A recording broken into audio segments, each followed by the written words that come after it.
And welcome back, everyone. Welcome back to another day, another week, another edition here of the OSC Elite Rising Star number 18, day 3. I'm of course just VIP with him, joined by these amazing players and by the people in the chat as well. Welcome one and all to a unique tournament. Welcome to an event catered towards the rising talent in StarCraft 2. Basically, the top players are ineligible to compete, and this allows for the up-and-comers to compete amongst themselves, to rise up, to have a chance here to perform, to improve, and to excel to even greater heights. Let's go. Let us go.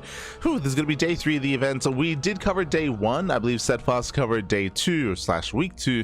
Now we're here to continue the event. Typically, this event does last around 3-ish months, like around 3-ish months of events, just because of the size of the tournament, just because of the size of the bracket. Speaking of, let's head on over. Let's head on over here. Let's catch up on the bracket itself and catch up on the matches ahead of us. Here we go. Exclamation mark B in the chat if you got to have a look back yourselves. Un momento as we do catch on up. Oh, man. Beautiful. Okay, so from the top here we have our double elimination bracket. This is why it can take up to around 3 months, sometimes even 4 months to go over the entire event. Again, we do cast every single match, and we do kind of cover it in batches here.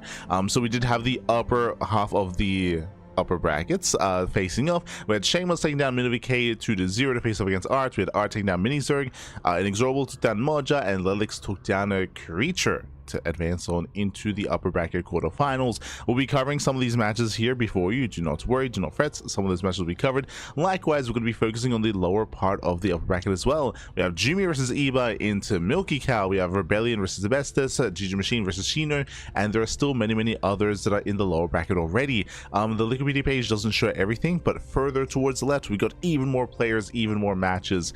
A lot is going on. Again, you can see up here the plethora of players in this event, with players like Art, Creature, Hydra, Jumy, Ledlix, MiniVK, Mute, Night Phoenix, Bappy, Rebellion, Sebestus, Shameless, UD Soldier. That is only the Protoss. 14 Protoss players. We got 5 Terran, we got 7 Zerg as well. A lot of competitors, a lot of players, and again, a lot of them are still facing off in the lower bracket. We'll get there. We will get there. For the time being, though, we're going to be focusing here on the upper brackets, on these upcoming matches. Up first, we have Jumy versus Eba. Jumy versus Eba is going to be our first series here of the broadcast. Let's jump on into our ZVP. Let's go. Let us go. As we have our first series of the broadcast, as we are jumping into our Rising Star. And spawning in the top right corner of White Rabbits, we have the German Protoss player. We have the blue Protoss representing Streamer Zone. It is Jumy. Jumy. And spawning in the bottom left hand corner, we have the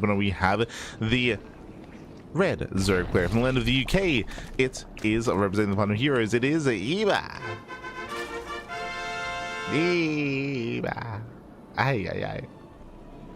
But there we go, we are here, we are back, and if you're in the chat, you know what time it is a Gamba time. Predictions are now open. Place your bets on who you think will claim the series. Best of luck in the chat as we get into our PVZ. Coming into this, Jumy is the favorite player. Eba, he has been taking a bit of a step back. He has not been as active, he has not been competing as often as he did in years past, so I was a little bit concerned that we wouldn't be seeing much of Eba as of late, but is at least competing in this event. Great to see more Eba. Always, Pappy, always. Is always great to see. And as it looks like there was a bit of a pause, but hopefully everything's okay, and we'll see how he compares. We'll see how he compares to Jumy, someone who has been grinding a little bit more actively as of late. God damn it, these goddamn kids. Exclamation head, question mark, There we go. Here we go. We are going to be settling in so far. Gate expand. Say that opening here by Jumy going gate expand into Cybercore. Setting up most likely for a Stargate. Now, what I will say very quickly here is that Jumy, he is not a standard player. He can play standard, he can play macro, but Jumy is one of those players that often does mix in a lot of chaos, a lot of nonsense, and a lot of cheese, and a lot of quirky builds. Jumy, if he can get away with it, he does enjoy being more aggressive and more unorthodox. So we'll keep an eye on Jumy when it comes to whether or not he even goes for a Stargate. We'll keep an eye on whether or not he hides needs his tech as well. So Jumy, he's not the most, again, orthodox of players, and he can be very tricky to go up against. Eva, I'm sure, is fully aware. Eva, I'm sure, is fully aware as to how Jumy enjoys playing, and we'll see how Eva does adjust as well. We're expecting a standard opener in towards 3-base play. We are getting into White Rabbit. It's a very it's a very large map in the map. Oh no, oh no. Este Eva. Ay, ay, ay. Maybe referencing the fact that he hasn't been around. I remember. The drama. Oh my god. Let's go. He remembers. We started this, by the way. For those who remember, for those who recall the history here, this is around a year ago, maybe less than a year ago. But if you remember, Jumy and Eva, they were 2v2 partners. They were this was back in the first season of Youth Almost 2v2 Team League. Sorry, 2v2 Circuit. But yes, they were 2v2 partners, and then the drama. They broke up, Pappy. They broke up. And I think it was Jumy who went off with young Yakov. Jumy, he went off with young Yakov after abandoning Eva. Smooch. Feels bad, man. Feels bad. But yes, yes. Jumy did cheat on Eva with young Yakov. Feels bad, man. Went off with someone younger. Oh, no. Oh, no. That's a deep cut. That's a 2025 meme. Damn. Crazy. Hey, remember. Oh no, oh no, they're still going. They're still going. Oh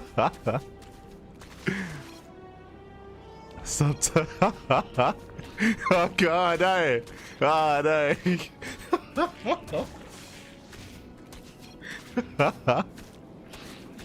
They're both animals, Fabby. They're both animals. Animals. Hold on, I'm gonna message Jumy right now.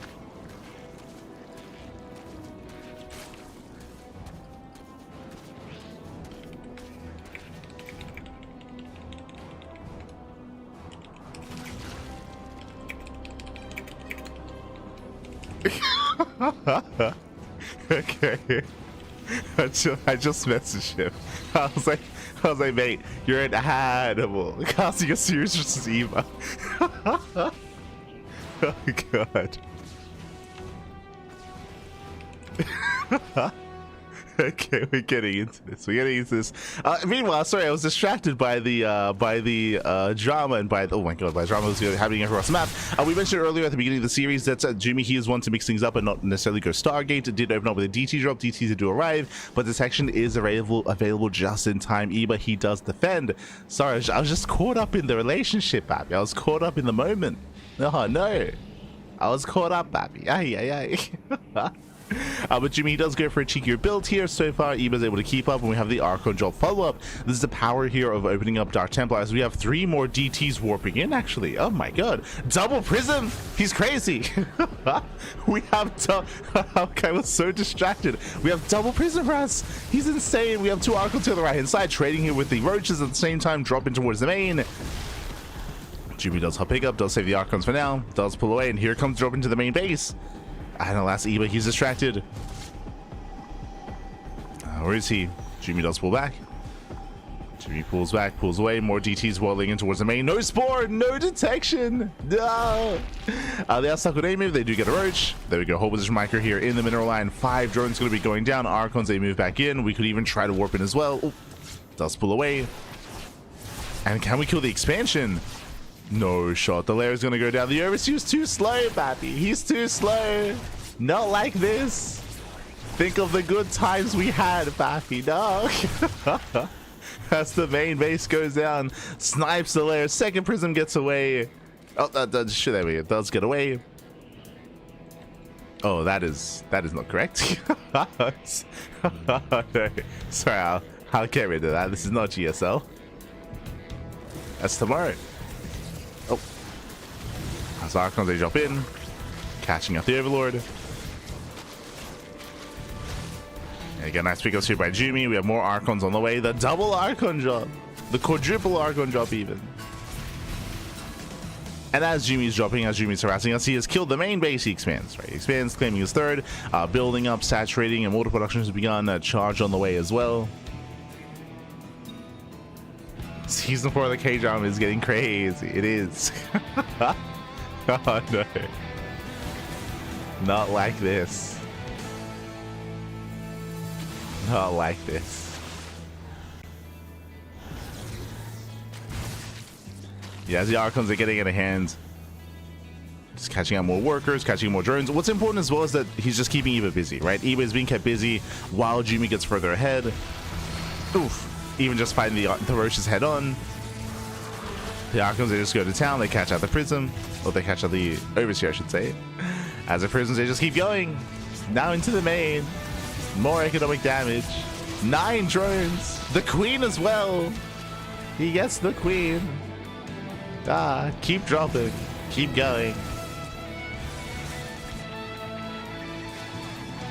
Yeah, and this is critical damage. Just gave any damage here. 18 drones going down. Eva, he's just been pulled apart. Cannot keep up. No, with the double Archon drop, the quadruple Prism harass. He's crazy. The piles, they don't land. Yeah, they didn't quite land. One Archon finally goes down. One Archon gets picked up. But remember, throughout all of this, we're building up more Immortals. We have 4 Immortals back at home. That's a lot of Immortals. Ah. He was like, leave me alone. No. Not like this. Kappa, papi, kappa.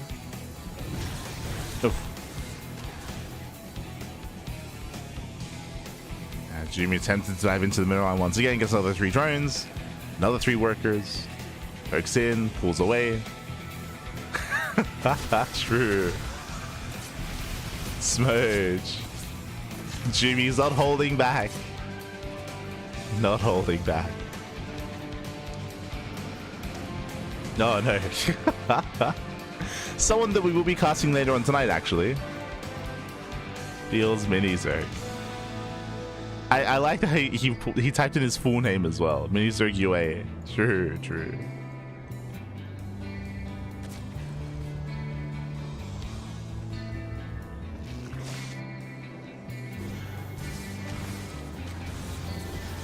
Go.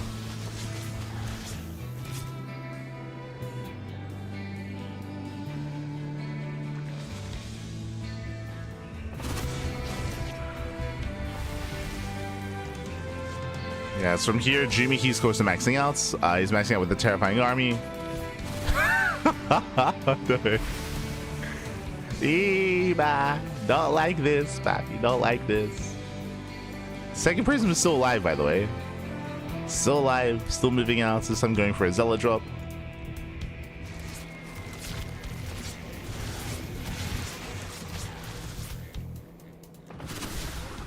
Jumy does distract. We're still waiting for the main army to push. At this point, again, he can move out. He's got, what, 6 Immortals? He's got 6, papi.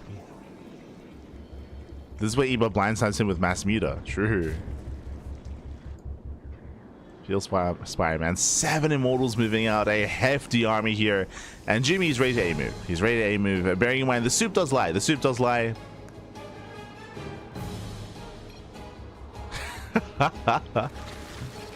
He doesn't have link speed. No shot. Feels link speed, man. No shot. Yeah. But one supply is not quite like the other. Jumy supply is much more efficient here with Mass Archon, Mass Immortal. Ideally, the Archons tank the Banelings. The Immortals are going to town on the Roaches. Oh, Jumy's so kind. He's so kind in the divorce. Gonna have the 4th base. Oh, okay. You can have the kids. As that's moving in, League Speed is now done. Oh, Banelings, they do crash into high temp, sorry, into the sentries. It's barely, yeah, sentries gonna be going down. A nice big offs, Force Fields is going back the Roaches. Immortals, they stand strong, and now we can engage. And now we can engage here. We've got our 7 Immortals. Popping a micro here by Jumy. 1 Immortal goes down. Oh, and GG gets called, and Jumy takes game number 1. GG. As that was happening, Zelsa were warping into the main base with that second prism. They were harassing at the same time, and Jumy takes a lead. Takes the lead in the series. GG, well played. The flame has been reignited between Jumy and Eva. It's no, they're back, Pappy. They're back. And we'll see if Eba can return, if he can bounce back, if Jumy can close it out. As I mentioned before, Eba, he's been very inactive as of late and is not necessarily as in form as he once was in the past, but now we gotta lock in, Pappy. Can we bring it all the way to game number 3? As spawning in the bottom right hand corner of Winter Madness, we have the German Protoss player. We have the blue Protoss representing Streamer Zone. It is Jumy. And spawning in the top left hand corner, we have his opponents. We have the red Zerg player. The red Zerg player himself representing the Planet Heroes. It is Eba.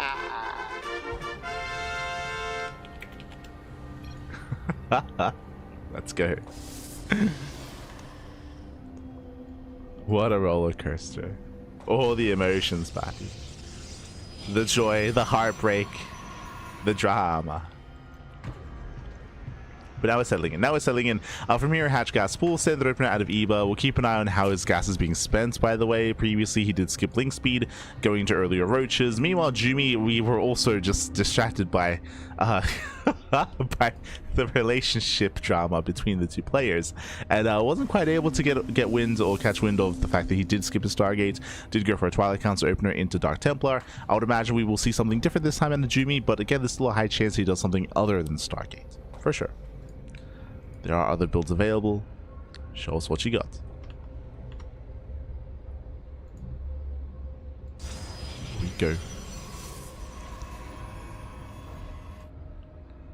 I have to get rid of that, yes. No. I remember after the series. I'll fix it up.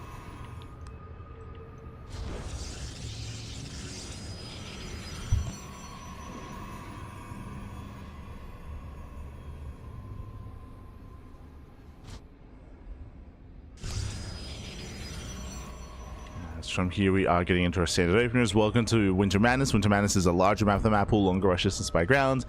This time, you can see our players, they're locked in. They're locked in. There's no banter, not in game 2.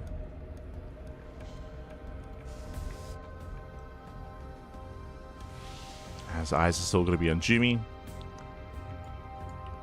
We'll see if he does decide to hide some quirkier tech. For now, oh, Stargate. Okay, Stargate open at Jumy, opening up standard, opening up Oracle, we're assuming. Technically, this can still lead into a Void Ray, and if we go Void Ray, we can still hide further tech. So Jumy still has more aggressive options. Meanwhile, Eba expanding, claiming his third base, droning up.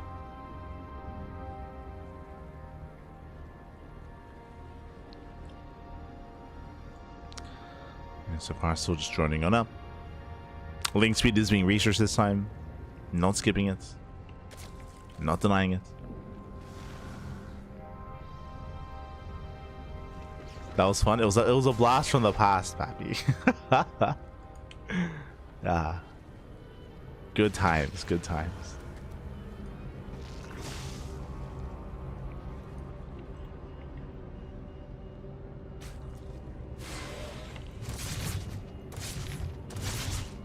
Jumy does poke in. Again, two adepts taking one-shot turns. They do threaten the natural as they make their way further in.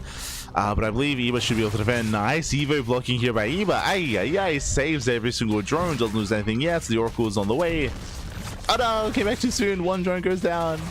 Losing two drones, and both adepts get out. They attempt to. They do veer off here. Lings, they try to hunt down the adepts. They fail to catch them. Adepts, they do shade away. Nice moves here by Jumy. Yeah, very nice moves. Lings, they attempt to hunt them down. They will miss. And from here, Jumy gets back home. He makes it back home. The Oracle's in position. Second Oracle's on the way. No Void Ray. Third base is being taken. And it's looking like a standard game. Looking like a standard setup. But calming down. We got it out of our system. We got it out.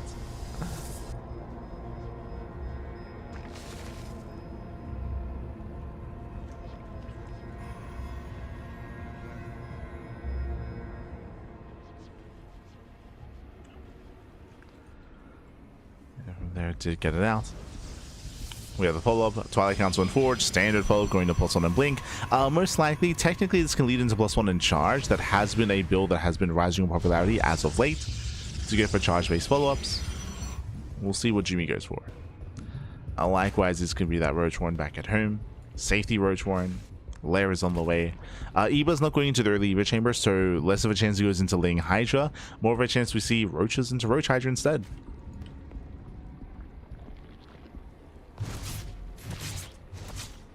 So Eva going for a more robust style.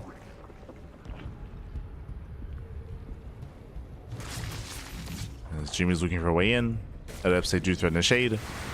Getting to the mineral line. Ling's thankfully are in position, and Eva shouldn't lose too much here. Baits out the stasis. Despite that, drone's still going to be going down. Getting one drone so far, getting two. Catching out two workers. We have the answer here. It is going to be Blink on the way, not charge. Getting to +1 on Blink. And Jumy trades well. He trades well for a handful of adepts. He does get 4 drones, die some mining, stasis trap went off, and behind this taking up a little bit further actually. Okay, so often we do see, say, heavy Blink play into Blink aggression, but Jumy, he's taking up a little bit faster. It looks like potentially going to be skipping warp ins to go into faster Bay, faster Robo, faster Colossus production after the Immortal. Here we go. Building up the Colossi. Same time, Eba across the map, as I mentioned before, is going into a more Roach Hydra heavy style. He's setting up for it. And Jumy's going to have a little Colossi. There's going to be a big timing here with +2 and with 4 Colossi. We have a second Robo on the way, so we're soon going to be making 2 Colossus at a time. And it's going to hit quite hard. Meanwhile, from the side of Eba, it's going to be on him to tech up even further in towards Hive Tech and towards Vipers. That would be the answer to the Mass Colossus. As Colossus production has begun.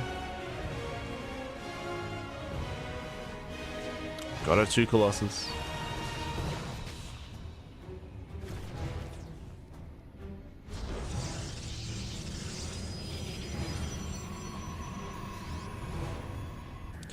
Likewise, Hive is on the way.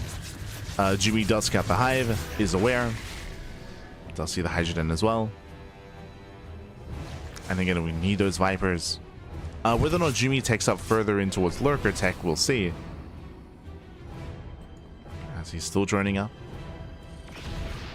Oh, Jumy going for a massive counterattack, actually. It does go for the run by. Roaches, they do not get the Colossus. Nice movement here by Jumy. It pulls away, saves the Immortal. Rains down on the Zerglings, and he doesn't get much done here. Gonna be forced back. Does Lee scout the Colossus? But it does scout, does confirm.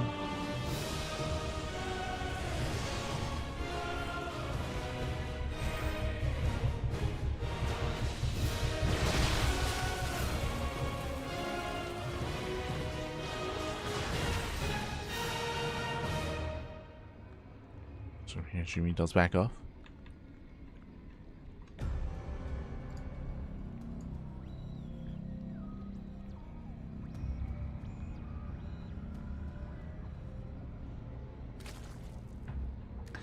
Yeah, it did back off. Again, he was working on those Vipers. We have 2 Vipers on the way, Lurker Den as well. The problem here is that Jumy hits first. Yeah, Jumy, he will strike first. I assume he's going to wait for 4 Colossus. He has 3 and 1 Disruptor on the way. It's a terrifying army, and it's going to be a tough hold here for Eba. Yeah, it's going to be tough. Eba coming in from behind. Stasis, oh, the Stasis does catch him. Stasis goes off. There is no flank. And Jumy just keep pushing. Just keep on pushing. Catching up more Hydras. Catching a straight Queen. Jumy just waiting here on the army.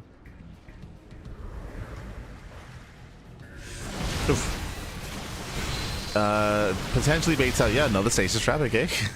Baits out another, buying more time. But the 3rd Colossus has arrived. Massive swipes going up. Here come the Vipers. Gets 1. Yeah, gets 1 Colossus and gets a 2nd Colossus as well. Nice pickoffs. Disruptor has arrived. Never goes off. Oof. And again, does force the army to split. And with that, Jumy is done. Jumy is done. GG gets called. He breaks through the defensive line, and Jumy, he will take the series 2-0, advancing on to the next round. GG. Whew, GG, well played. A wild series here, especially game one. It was great to see them back together again, though. Great to see them back together again, even if it was for what a brief and fleeting moment. Did it come back together, and it was beautiful. It was beautiful. GG, well played. Congratulations. Jumy does advance on into the next round. eBay gets knocked down to the lower brackets, where eBay has a chance to redeem himself and a chance to return and bounce back. GG, well played. With that, we're getting ready for our next matchup, our next series, our next best of 3. We're going to be getting into a PvP this time between Sebestis and Rebellion, a clash of regions, a clash of nations here. It's going to be Europa versus South Korea in our next PvP. Let's go. Let us go. As we are jumping on in. Coming into this, honestly, it's going to be a harder one to call here. They both have different styles, different perspectives, different ways to approach the PvP matchup, and we're about to get into it. As spawning in the top left-hand corner of Ruby Rock, we have the South Korean Protoss player, the pink Protoss, representing among SC2 people. It is Rebellion. And spawning in the bottom right-hand corner, we have his opponents. We have the yellow Protoss player from the land of Czechia, representing Team Roddy. It is Sebestis.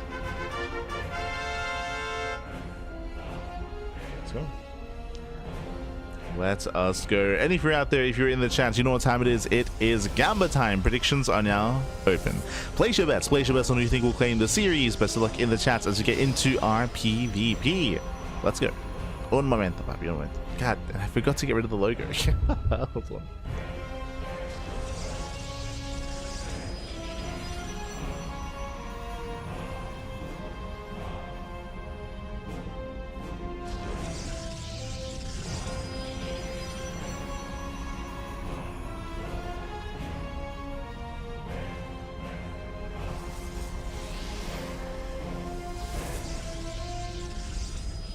Okay, we're good. We're here. We are back. 2-gate opener out of Sebestis, 2-gate opener out of Rebellion. We are going to be opening up so far in a standard fashion. My eyes are on this probe here as Rebellion does as Sebestis does move out across the map. Just now moving out with his probe scout.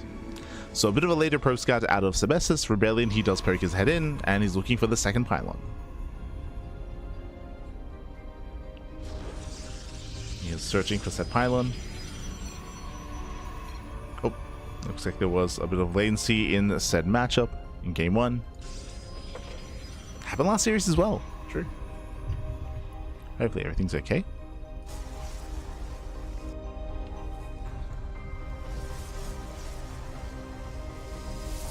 Once again, from here we're opening up. There is no proxy setup here. There's no pylon or probe out on the map for either player, so it looks like standard openers. Standard openers so far. 2 gates into either faster tech or earlier expansion.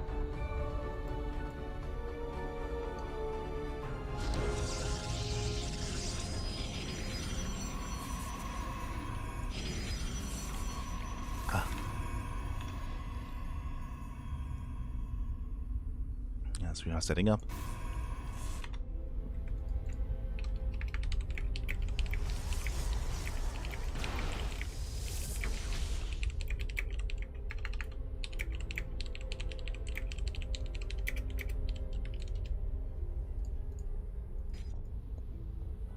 And I spoke too soon. Okay, I did speak too soon here. The probe does veer off towards the top side. Our Rebellion does open up double gateway into double stalker, and we'll see if he does. Okay, he's going to be expanding. Does have the money for it. Probe is hiding here towards the top side of the map, but so far no proxy setup yet.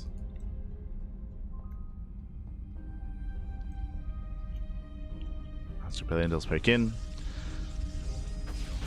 We do see a Twilight Council setup here from Sebestis, working towards Blink, and Rebellion does throw down the pylon, so it looks like he does plan on throwing down extra gateways and committing even harder. Let's go. Yeah, he's setting up. Blink should be on the way. Sebestis setting up some safety batteries as well. Playing it very safe.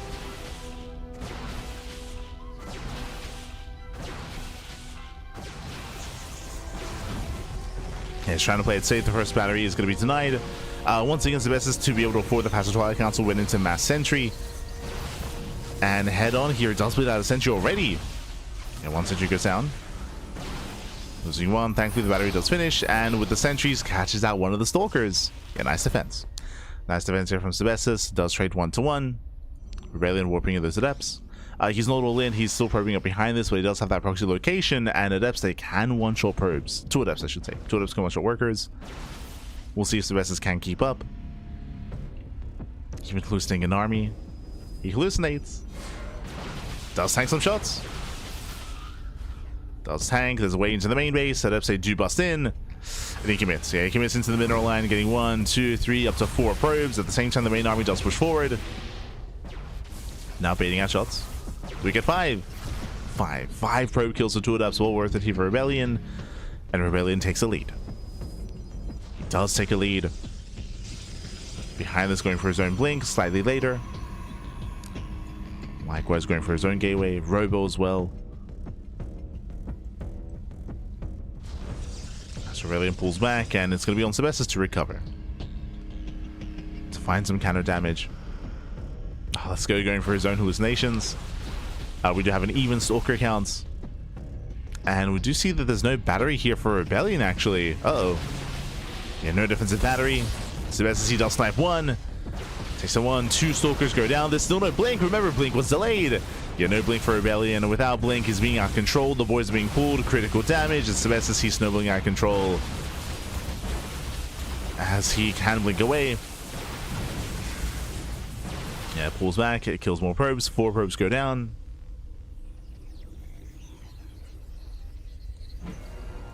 And Rebellion, he's losing that lead. Losing that lead. He can still warp in across the map. There's still potential here for Rebellion to backstab with that pylon.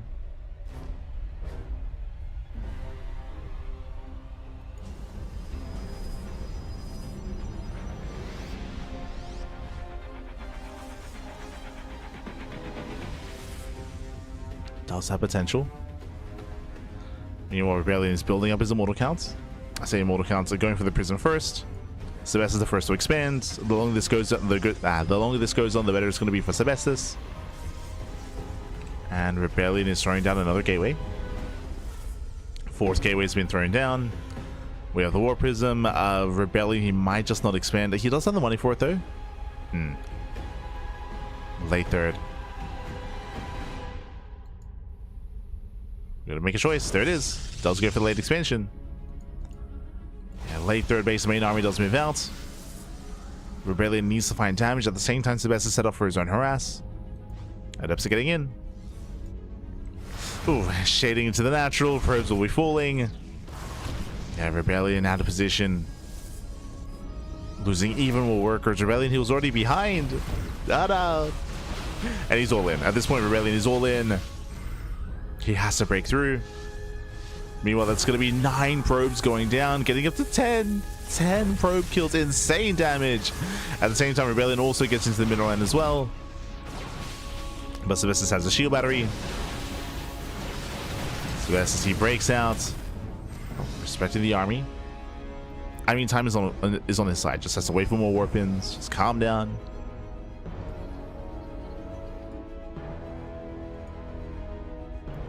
Be more defensive. Rebellion still just now finishing up his own 3rd. So delayed.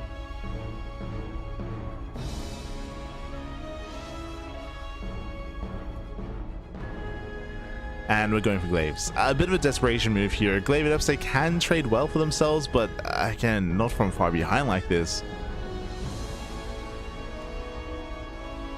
Can be ideal harassing at least, or at least buffering. But it is a rough position for Rebellion. Does surpass the army, okay? Gets into the natural, he can always recall. And he will need to. As he gets 9, 10 probe kills, does recall back home. Does beat out 2 Stalkers. Adepts to hit the 3rd base. Nice damage here by Rebellion, okay. 12 probes, 13. 13 probes go down. Again, there's nice economic damage, but Sebestus does have the massive army lead. And he's pushing. He's had enough defending. He's moving out across the map.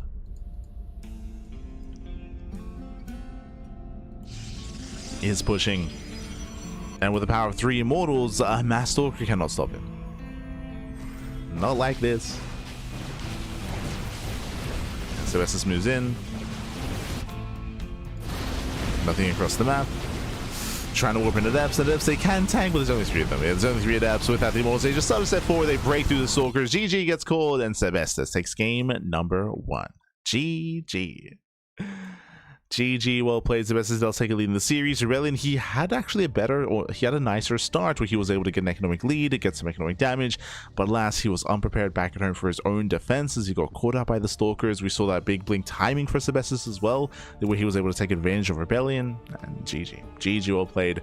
Rebellion just sustained too many losses, too much damage. He was stuck on 2 bases for too long as well, and with that, Sebestos takes a lead in the series. As now we're getting to game number 2 and spawning in the top left hand corner of Winter Madness, we have the pink Protoss player, the South Korean Protoss. Representing among these 2 people, it is Rebellion. And spawning in the bottom right hand corner, we have his opponents. We have the yellow Protoss player from the land of Czechia, leading the series 1-0. It is Sebestos.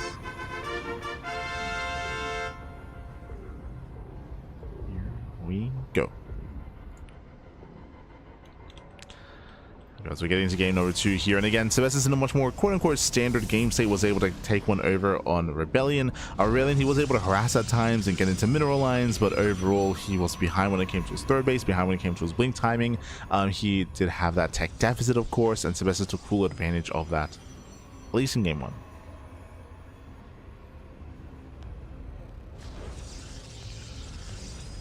We'll see how they adjust coming into game number 2.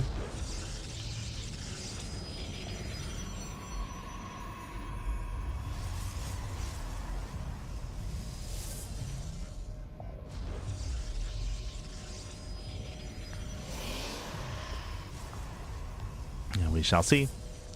For now, opening up 2 gate opener versus 2 gate opener. Everything's looking normal. Last game, Sebestos did open up with additional sentries and did get away with it. Did manage to defend and survive. We'll see how Rebellion will approach instead.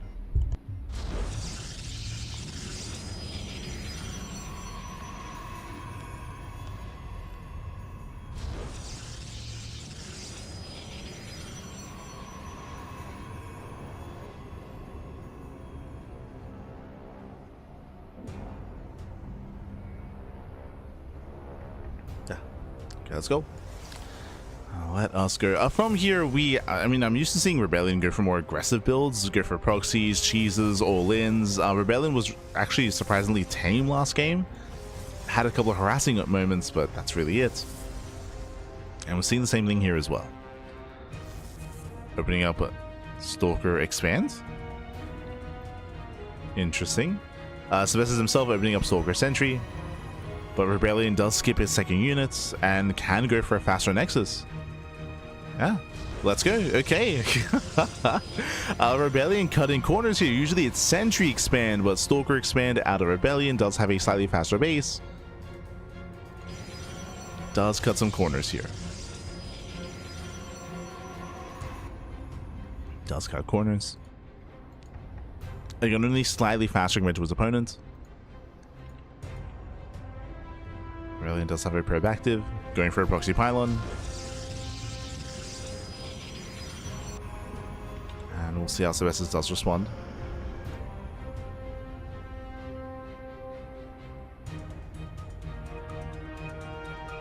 So now he's just going for his Twilight Council, building up into Blink.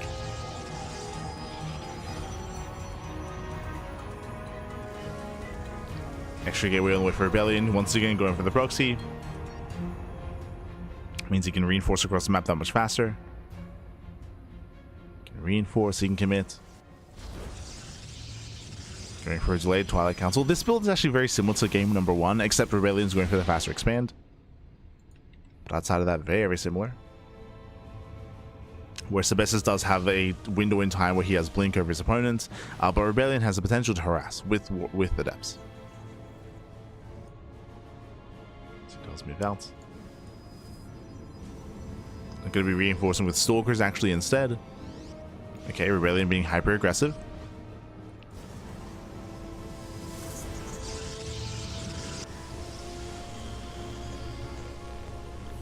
Oh my god, speaking of being hyper aggressive, that was one step further here. We're going for the delayed Twilight Council, not into Blink, but into a Dark Shrine. Into DTs instead. Does fake some Stalkers. Catching out one of the sentries. No safety shield battery this time. Yeah, there's no safety battery. Sentry does go down. Better pick us from Rebellion.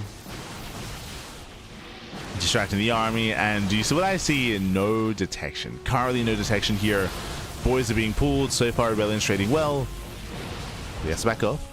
Running out of hallucinations. Backs off, he pulls away. Catching out 6 probes. Trading with the Stalkers.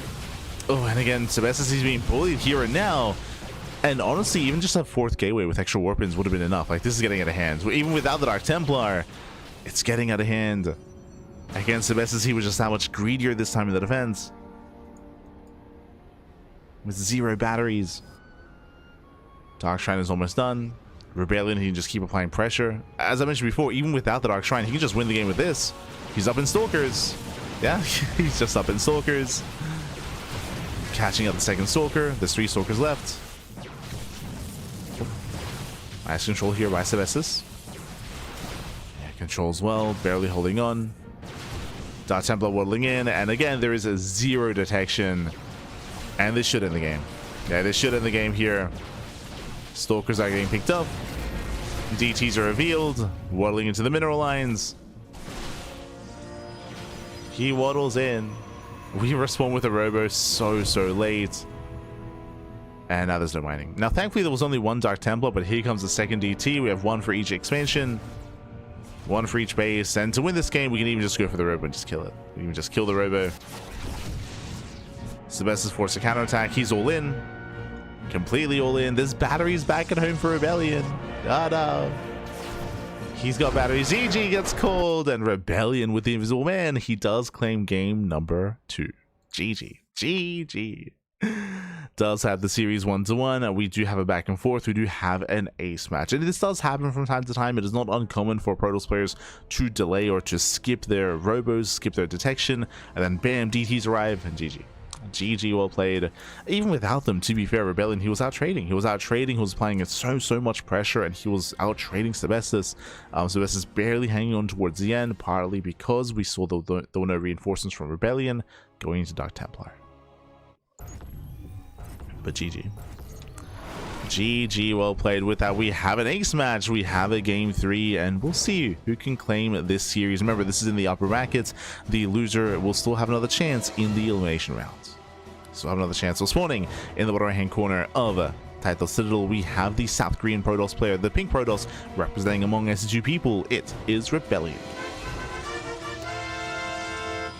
And spawning in the top left-hand corner, we have his opponent. We have the yellow Protoss player from the land of Czechia, representing Team Roddy, being forced into a tied series. It is Sebestos. Let's go.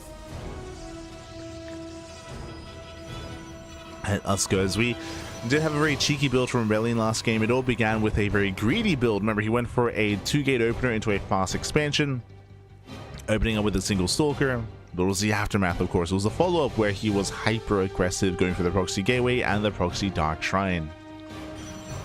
Oh boy. This time he's counter rushing. He's crazy. The Forge is on the way. He's going for the Forge. The probe does move out across the map. 2nd probe as well. And the cannon rushes, they do exist in PvP. Can he get behind the mineral line? Can he bust into the main? Can he get on top of the production? Where are we going? Yeah, it does head for the mineral line. If he can set up cannons here behind those patches, then he can just straight up in the game. Here they come. The first pylon is walling up. He fully walls off the area. Probes, they cannot engage. And now we have a safe zone. We've created a safe zone here behind the patches, covering the gas geyser and the main base mineral line. The probes will break through the right-hand side, but cannons are being turned down. Here they come. He gets a cannon. He fully walls off with the gateway. Backup pylon, and we might even see a 2nd cannon here as well. Yeah, down goes the first pylon. First pylon goes down. 2nd cannon. Yep, there we go. There's 1 pylon powering everything. The pylon will finish. Behind the Sebestos, he's getting his zealots. The pylon's under fire. Backup pylon gets thrown down, which is within range of both cannons. And probes are falling. Yeah, probes are falling. Zealot's going to be waddling in. Second cannon is almost complete. Oh, it does get that second cannon. Focusing down the Zealots. Oh no! And this is getting out of hand. This is getting any damage. It's done it. The cannon rush has worked. Every probe will fall here. GG. And Rebellion. He will claim the series 2-1, taking down Sebestus. GG. Ay, ay, ay. A very Protoss PvP here from Rebellion. GG, well played. As Rebellion, what does he do? He pops off a game 2 with a Dark Shrine with DTs and game 3 with the Cannon Rush. Can't get much more Protoss than that back. GG, well played. Congratulations, Rebellion. He will claim the series. Meanwhile, Sebestus, he is knocked down to the lower bracket. GG, well played. Again, unfortunately, Sebestus, he was unable to stop the wall off. He was unable to stop the pylons, the cannons from getting up and running. Again, it can just be a really brutal position behind that mineral line, and we saw that Sebestus, he was unable to react ahead of time to try to, say, disrupt the cannon rush or disrupt the probe behind the mineral line as well. It is standard to be scouting in that area, so there was just no tell, right? There was no tell of anything sinister going on, and in the end, he was broken. GG, well played. It was close, to be fair. Like, it was very, very close. The cannon was very low on HP. The pylon was very low on HP. It was close. But with that, GG, well played. With that, we are going to be moving on here to another mirror matchup. It's going to be a ZVZ this time between GgMaChine and Shino. Let's go. We have our ZVZ.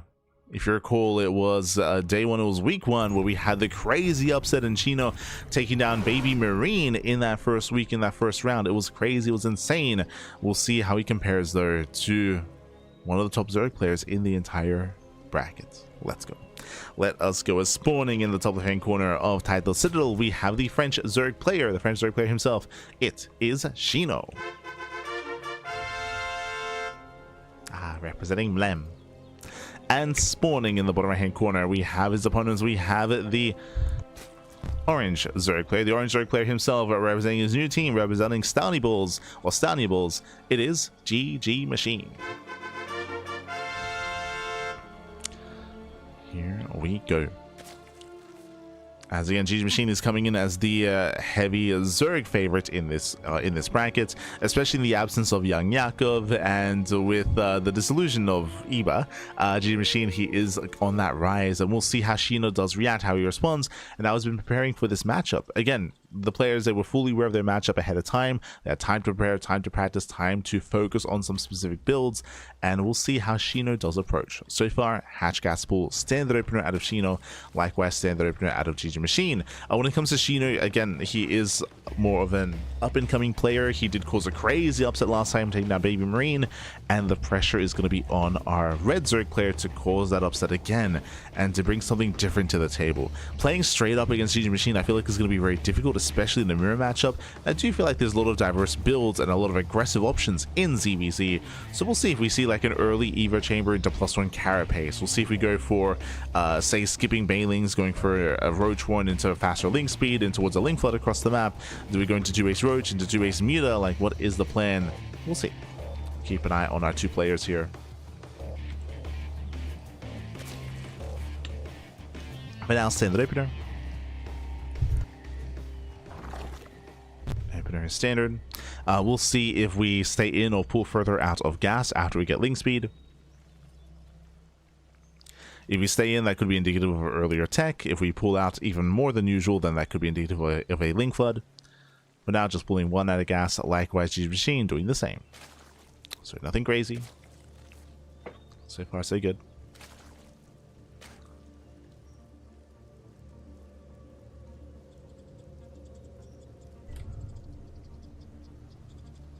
Nothing crazy so far.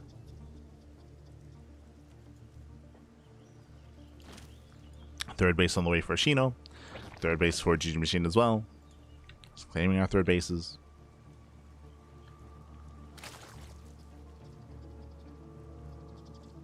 We're not skipping our nests. Playing standard. Okay, so far so good.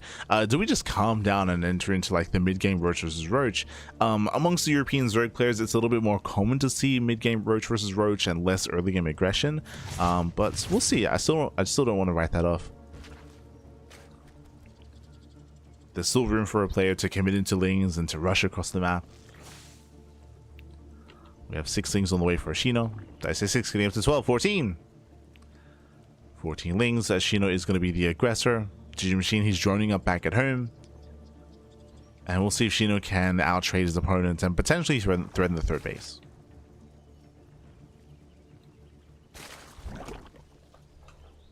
As we have our defensive banelings. Shino morphing his own hero across the map. The goal here should be for Shino to distract on the left and then the banelings to roll into the mineral line. We'll see if they can roll in. Oh, he sees no shot, having the wherewithal to check. He does get eyes on both banelings, and they're going to be shut down. One baneling already going to be falling here. There's one baneling left. And GgMaChine, yeah, he does shut this down. Shino coming in that much harder. Does bait out one of the banelings, not bad. Oof. Diving on the queen, but the link count just isn't here. Looks like the queen barely does fall, but there's no follow-up. Just one baneling left over. Nice control here by GgMaChine, and GgMaChine does hold. Does hold, does defend. Back at home, Shino is already transitioning. Roach Warren's on the way. Droning up, saturating. Now it's going to be on Shino to survive the counterattack. We'll see if he can.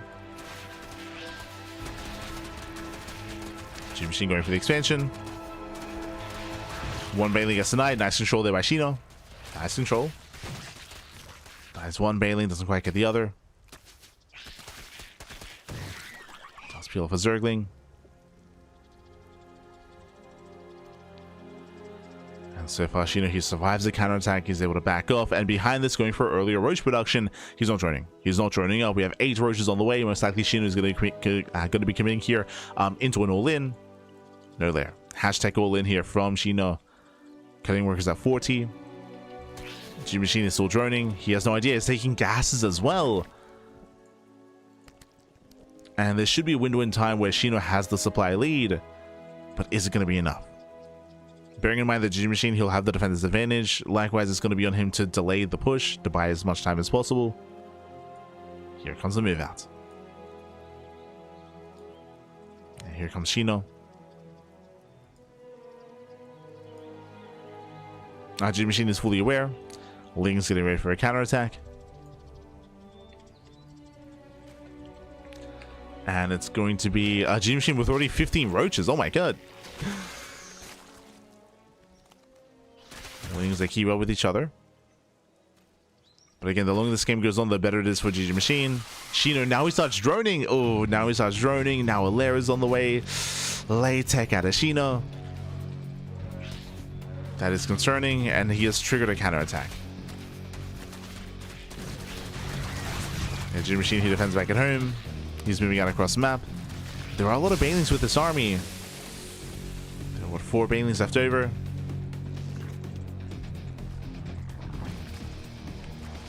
But GgMaChine, he is pushing forward. Makes sure the banelings. Does he overextend? Shino does have defense advantage. He does have more Roaches. Ravagers have now morphed in. And banelings are making their way into the mineral line. They do waddle past. Yeah, banelings are getting in. Lings, they do surround. So many Roaches going to be falling here. GgMaChine does have trade. And the banelings, oh, they do not quite get in. Yeah, I want to say mainly connecting here with the expansion. Shino surrounds. Shino punishes. Can he do it? Can he clean this up? He takes down all the Ravagers. Let's go. Yeah, it does take down all the Ravagers. Shino barely holding on here, but behind this, still down in economy. He still needs more damage. Oof. Still does need more damage here.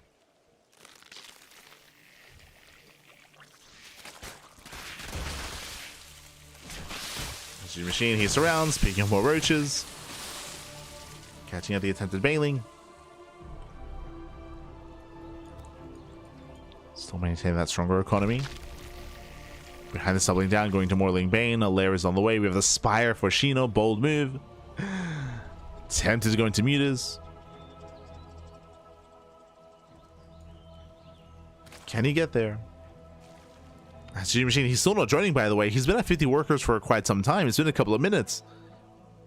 He's still not joining up. Still being hyper aggressive. That's a lot of banelings. Banelings able to blast. It's actually just going straight for the roaches. And roaches going down to banelings. You don't see that too often. There were just that many banelings. And GgMaChine at this point has done it. This one has done it. It's catching the queen, the ravagers, more roaches. The herd base is forfeit. At the same time, Shino does counterattack.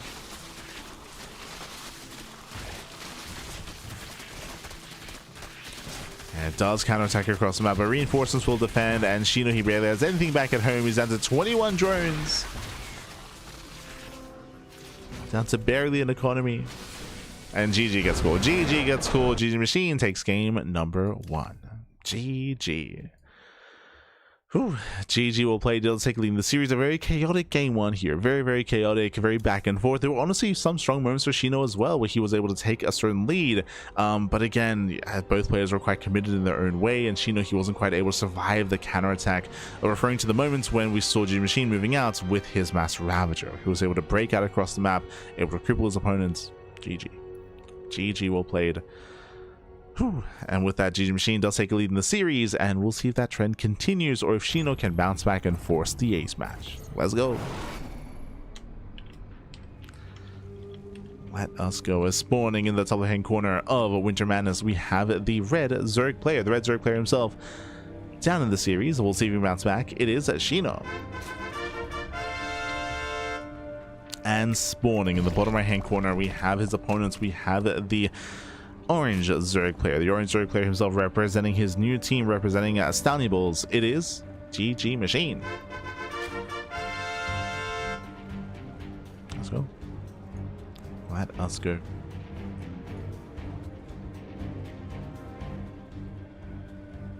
So players are going to be settling in. And again, last game it was Shino with the initial aggression, going for his Ling Flood, going for his Ling Bane.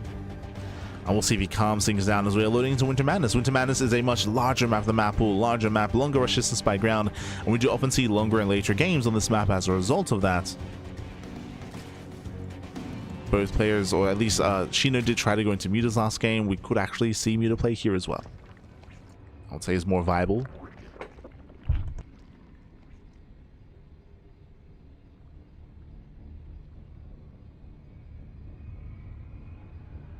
Should be easier to get away with on these larger maps, but we'll see.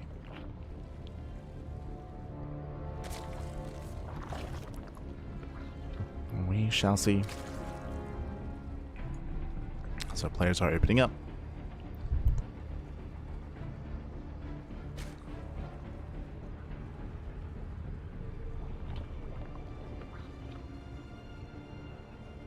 Settling in. Again, because of the size of the map and because of the overall layout here back at home, it does mean that it's a little bit easier to defend on 3 bases. We have a ramp coming in between the bases. We have another choke point here, another narrow entrance in towards the 3rd. So even if you're down in supply, you can make a defense happen, especially once you get into roaches. You have to get there first, of course. Ling aggression is still very much so a threat in the early game, but you also have more time to react, more time to scout on Winter Madness. Here we do see Shino, he does pull 1 out of gas. Likewise, oh, GgMaChine stays in actually. Okay, that is very intentional. That is intentional here. So GgMaChine stays in gas.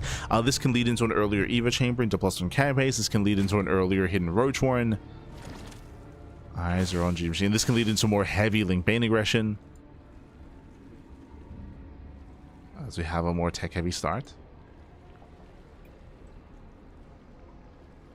Is going for the nest. Still does go for the nest. Again, does have excess gas. Eyes are on GgMaChine. So now we're setting up.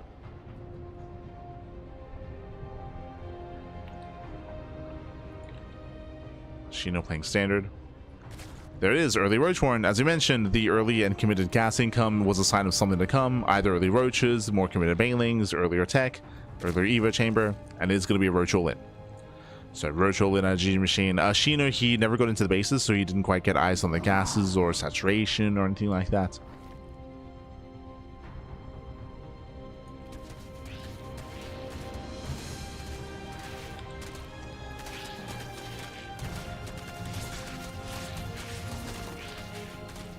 GgMaChine is just applying some pressure, poking in.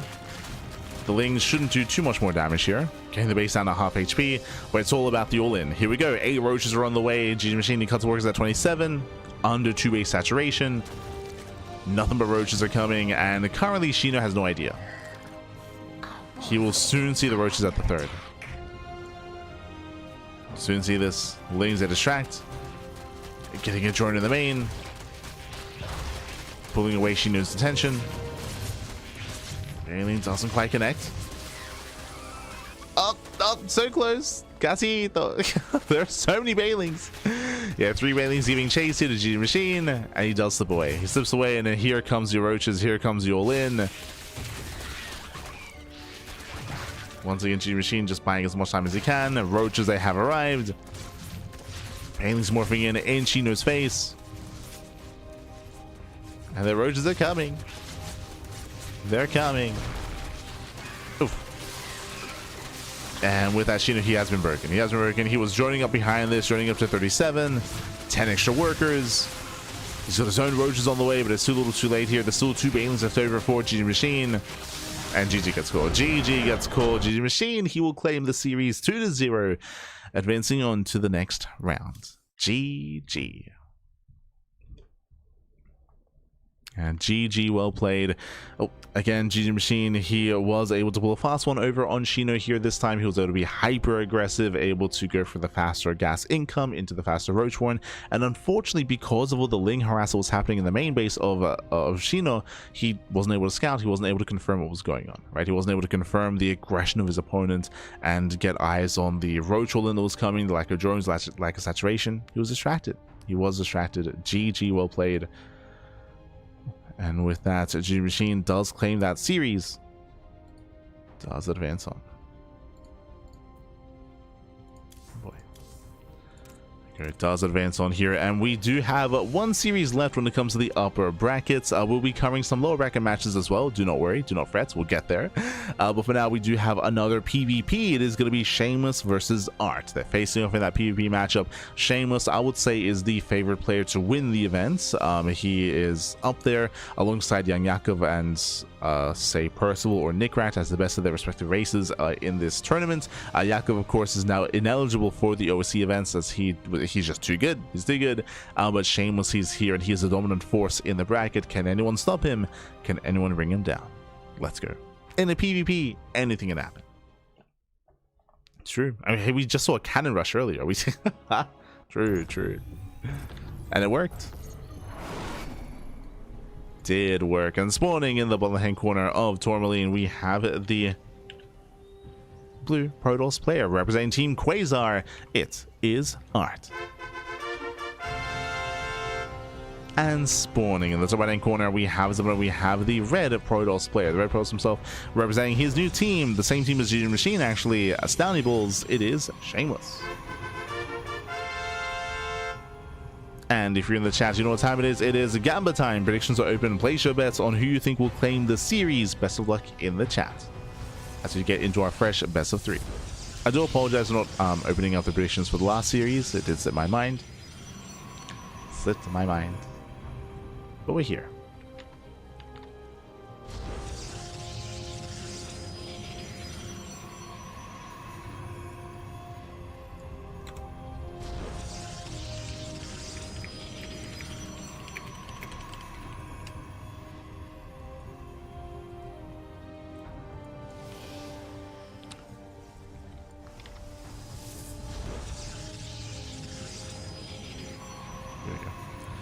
Here we go. For the time being, again, we are just going to be opening up.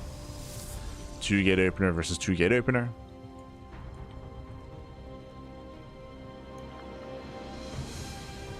So far, so good.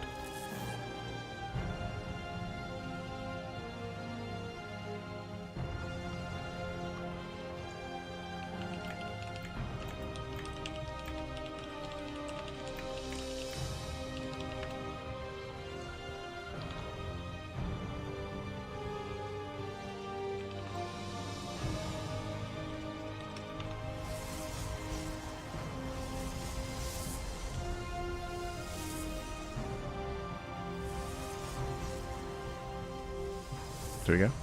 Here we go. From here, we have our standard openers or probes. They move that across the map, but we do have the second pylon in the main waves for Shameless, second pylon in the main for Art as well. So no one is proxying and no one is faking a proxy either. Everything's looking normal. Everything's looking as it should be.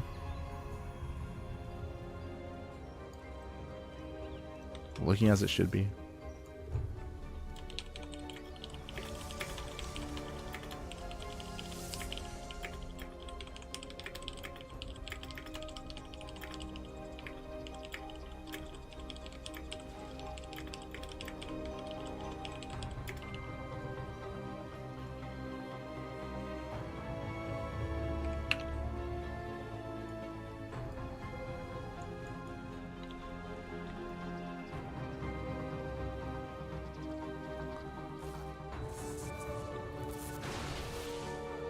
Just setting up.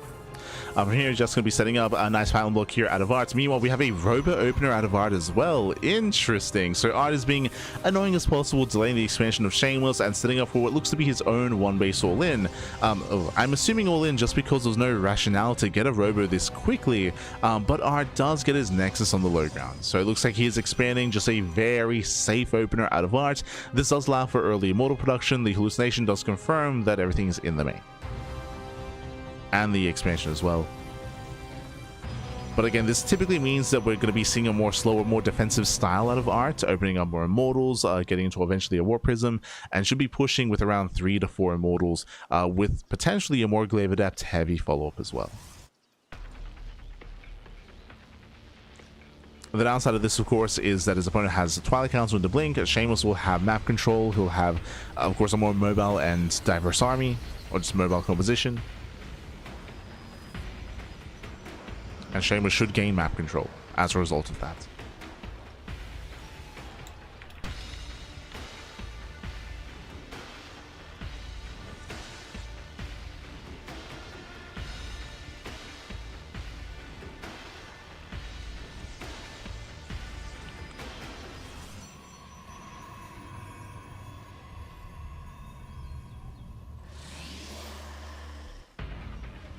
As Archie does go for his own Immortal. As I mentioned before, the Immortal production has begun, and that's going to be the big advantage for Art. Is there other Immortals? Yo, we're double juiced up. Este Shameless. The juice is real. I'm most curious to see if we're going to charge or glaives when it comes to the Twilight Council. We'll see how Art does decide to round out his army. How he builds up. As he has a handful of adepts harassing, he does actually go into Blink. Okay, he's going for a standard follow-up, which means the higher chance that Art does expand, claiming a third base, and builds up into the mid-game. A relatively tame game so far. There's a third for Shameless, and there's a third for Art. So we're just macroing up, getting into the mid-game. I'll say it's on Shameless to be a little bit more active with this army once he gets Blink. Meanwhile, Art is waiting for the move out, so then he can himself move in.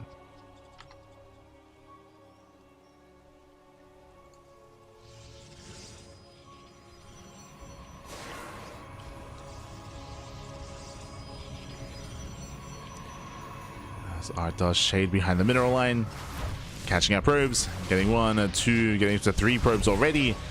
It's getting a bit out of hand, getting 4, 5. Okay, 4. Yeah, 4 probe kills, potentially up to 5, but last that the adepts are going to be shut down. They're going to be cleaned up. Shameless again now focus on his counterattack. We do have Immortals amassing here for Art, but I think there's only one. Yeah, only one Immortal. Yeah, Art, he has been lacking that Immortal production. It's going to be focused down. And Shameless is breaking through. Yeah, he's breaking. Oh, it barely doesn't. Casito. Immortal barely survives. Second Immortal's on the way. I will say that Art, he has been delaying his own Immortal production, which is concerning. He should have had to by now. He will barely keep it alive. 2 HP. The 2 HP Immortal. Barely kept alive. Speaking of reinforcing Immortal, getting caught out. One more volley. Does get it. Nice snipe out of Shameless. Oh, he gets punished though. Okay. Does get punished. Losing 2 stalkers in the retreat. Bleeding out 2 Stalkers, bleeding out 3. Oh my god. Yeah, 3 Stalkers going down. RT is still pushing, rallying across the map. We have a massive gateway explosion as well. We have 5 more gates on the way. 6 more gateways. And RT tells one to commit. Distracting on the left. Adepts shading towards the right. Probes are going down. Getting 2 workers, denying mining time.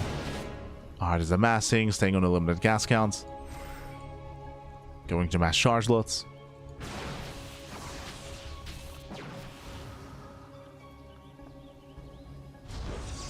It's going in.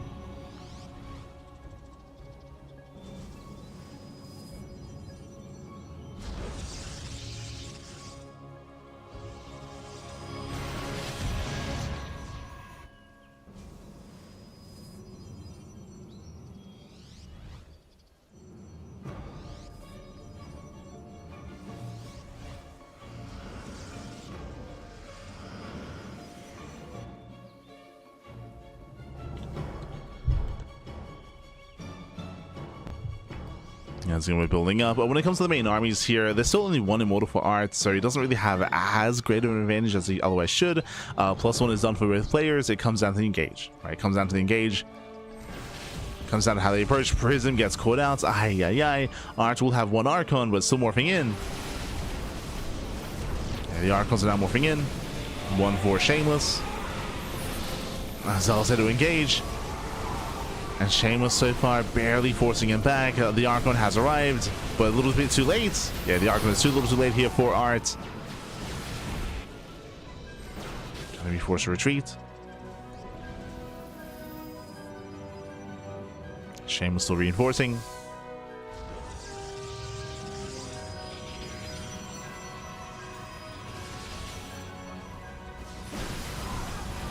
Shameless tries to collapse in.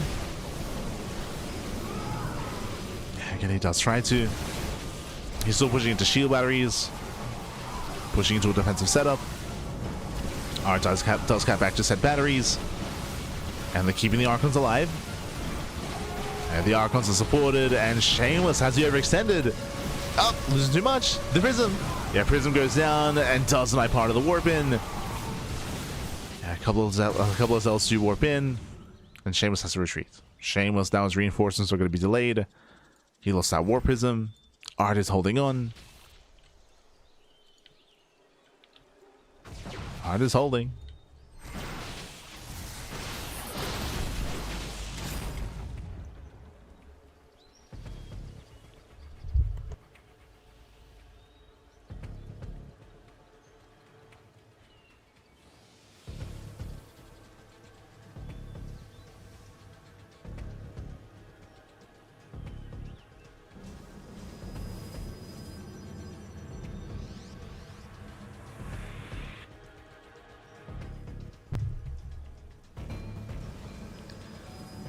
Art is holding on.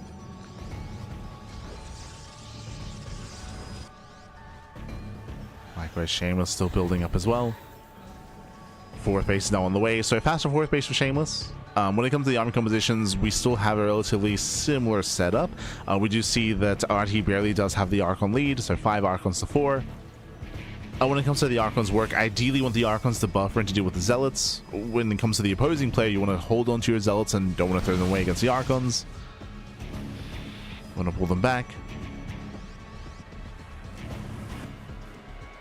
You don't want to just aim move in, as that'll be just a quick and easy way to lose everything. So I'm just pushing forward.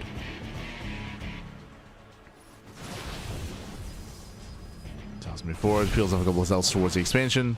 Oh no, never mind. Focusing on the main fight.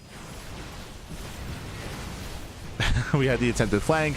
Stalkers, they go down. Blink Stalkers, they're stuck on move command. Yeah, they're going for the Prism. They're going for the Prism, and with that, he's breaking through. He breaks on through, wastes the DPS with those Stalkers. Miscontrol out of Shameless. Prism finally goes down. But RT should have enough here. I say that we still have a lot of Archons left over. So 5 Archons left over here. Shameless does try to break out. Does break out, does break through. Impressive, considering that all those stalkers were doing nothing. I don't know if you noticed, but Shameless, he tried to click on that, he tried to dive on the prism, but the stalkers, they were stuck on A move. Or sorry, stuck on move command, I should say. As they were trying to target the prism, but they were out of range. But Shameless still holding his own. Did preserve those Archons, true. Still has 5 Archons left over against the 2 of Art. And that might just be enough. Might be enough, pappy. Again, there's very little finesse when it comes to these armies. Like, I mean, obviously there's War Prism Micro that you can apply. And again, you don't want to just commit in. Speaking of, the Archons a little bit late to the party here. Zealots are going to be getting picked up. Yeah, Shameless was doing all his Zealots. Art has reinforcements and a much stronger fight for Art. Again, Shameless here extended. GG gets called, and Art takes game number 1. Whew. GG. GG, well played. I like how we were like, yeah, you don't want to just aim it in. That's exactly what Shameless did. You saw that when he attacked there towards the end, the Zealots, because they were the first to engage, they just melted immediately. They just melted immediately. They just ran into a wall of Archons, and with that Art, he was able to stand. He was able to stand strong, hold the line. GG. GG, well played. With that Art, he does take a lead in the series, and we'll see if he can close it out. We'll see if he can close it out here and now. And this morning in the top right-hand corner of Winter Madness, we have the blue Protoss player. We have the blue Protoss player himself. Oh. Leading the series 1-0, representing Quasar. It is Art.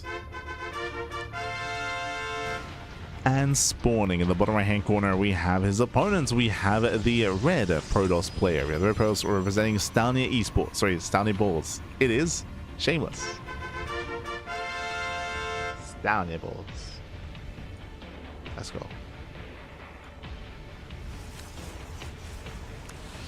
And again, very little finesse when it came to those kind of final fights that we did see. Again, Shameless did have some slip-ups where he was throwing away his stalkers, where he was overcommitting, kind of misjudging kind of like the range of his units or how exposed certain units were. Did misjudge. And with that, Shameless, who's meant to be the favorite player here, he's down in the series. He's down, pappy. But is he out?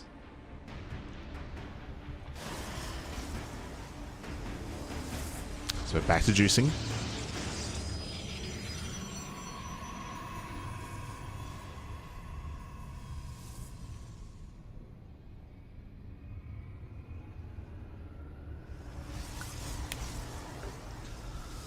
Here we go.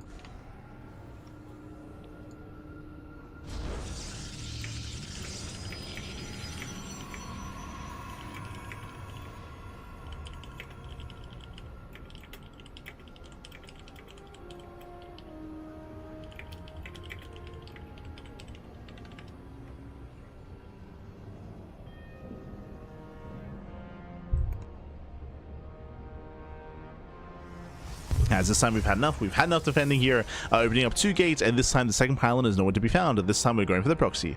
Based on its location here, it would make sense if this was a robo. It's a little bit too far off to the side for a Stargate. Yep, there we go. Robo's on the way. So Shameless is going for a 1 base all in. 1 base all in. Meanwhile, Art's back across the map. He scouts and he sees that a pylon is missing. He confirms that a pylon is nowhere to be found, so something is wrong. Something is amiss here. And you can see that Art is scouting. So Art, he's going to be checking the 3rd base location. He should be going further out than this, though. He throws on his own 3rd pylon on the low ground. Art, he's setting up for the expansion. No shot. He goes the Stalker Sentry to expand.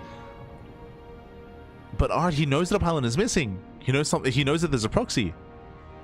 He goes to the Nexus anyway. This is so greedy. Yeah, very greedy here from Art. And he should be punished for this. RT moves out across the map. He's checking his scouting, confirming there's no Nexus. Prism is on the way. It's going to be a tough hold.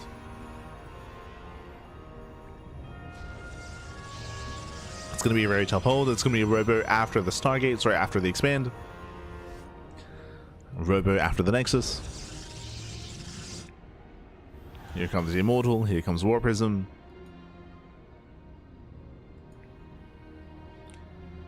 Again, to go for the faster Nexus is just a crazy bold move here. And here comes Shameless. Dropping into the main. 4 Stalkers, they can one-shot probes. They can and they will. 1, 2. 2 probe kills, now going for the sentry. Does get one. Does he get the other? Okay, the battery is within range. Battery is within range. We pick up, we drop over. Gets 2 probe kills so far. Hasn't lost a Stalker yet. And we're just waiting for the Immortal, which has arrived.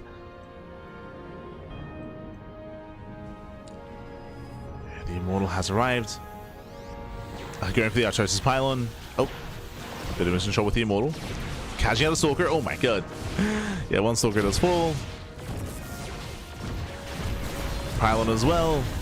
Now diving on the final Immortal. Oh, does attempt the dive.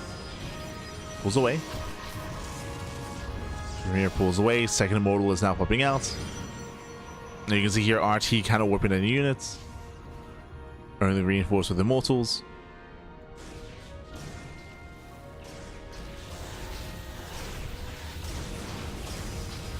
And the Immortals for now. Okay, was repowered. Does repower. Once again dropping into the main base. Once again going for the pylon. Oh no! Again, thankfully there is that battery. Barely keeps the Immortal alive. Do we force with the ramp?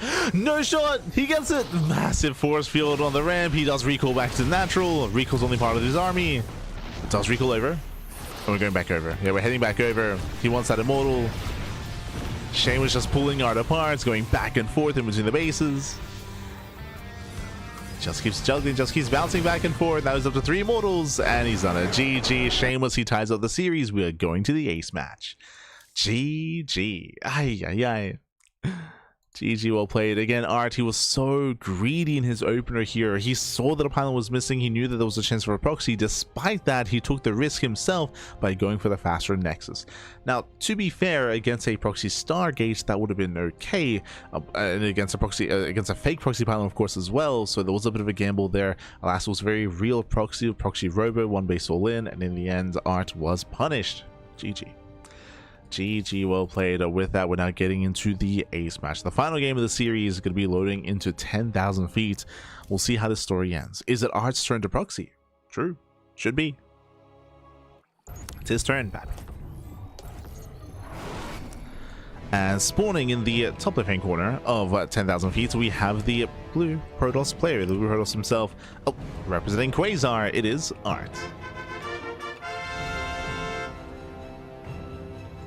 And spawning in the top, in the bottom right hand corner.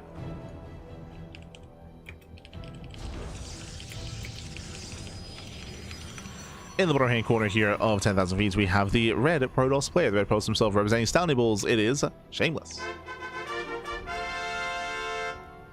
Let's go. Let us go. As we are going to be opening up. And again, we'll see if anyone does go for their pylon across the map. We'll see if anyone does commit into a proxy. So far, it looks like a send setup here out of Shameless. We haven't seen him set up any location hotkey out on the map. I can say the same about Art. Nothing crazy yet.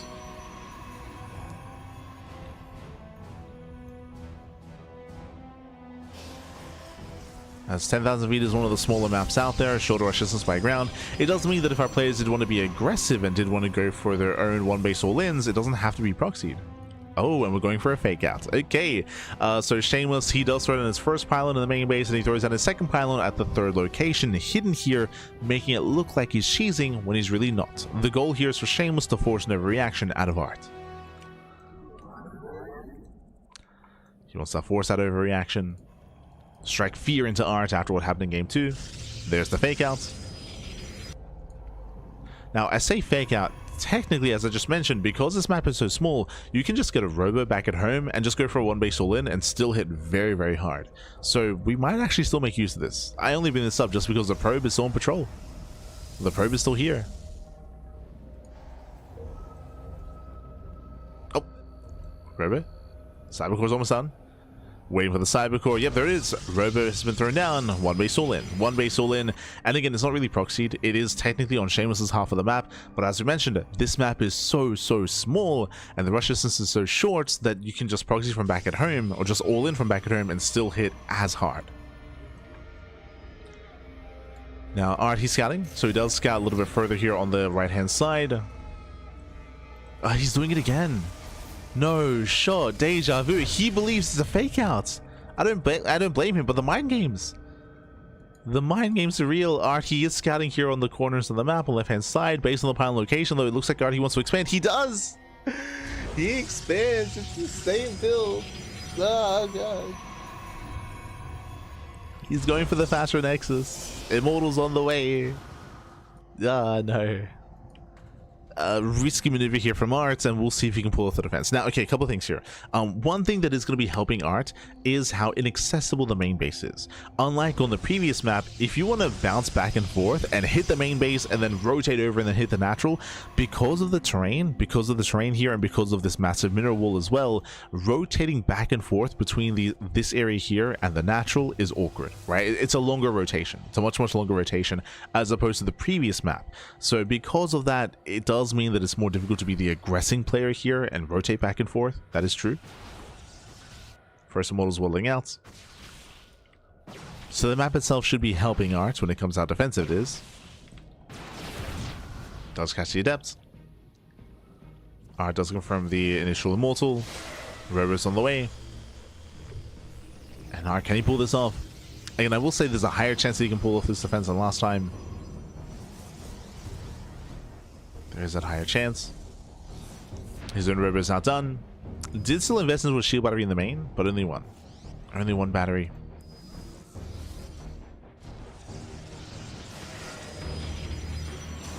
Shameless not moving in.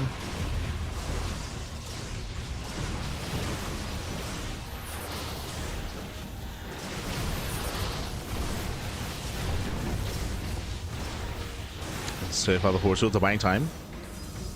Warpins are continuing. You can see that Shameless has his own force shields as well. Ideally, he wants to try to lock down this army. Can he lock him in? Does attempt to. Trying to catch out one of the Stalkers. Immortal does drop in. Gets one, gets two. He takes down the Stalker, takes down the Sentry.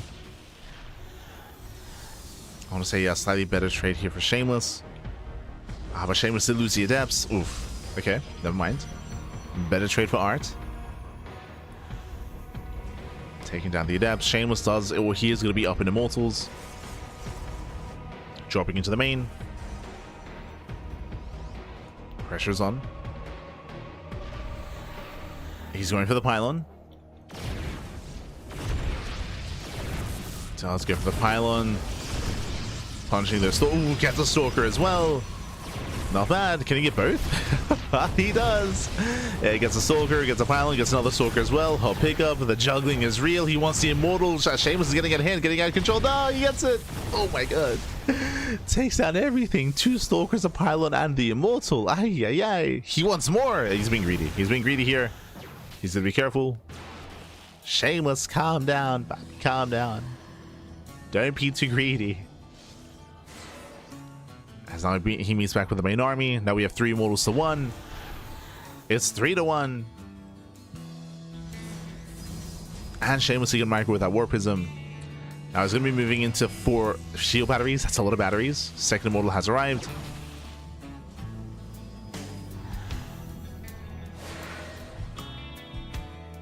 Once again, Shameless is dropping.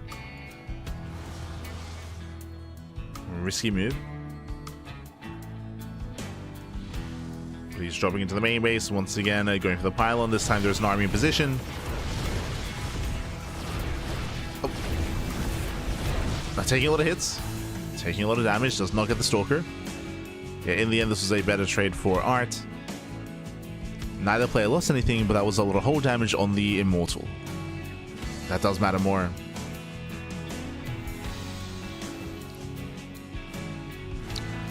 Adept Shade does confirm the entire army is here. Art does respond. And again, with the power of 4 shield batteries, Art, he can defend with the force fields as well. He can do this. Oh. Okay. Baits out two of the force fields.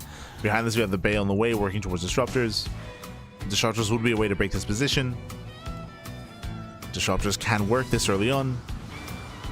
I mean, just period in PvP.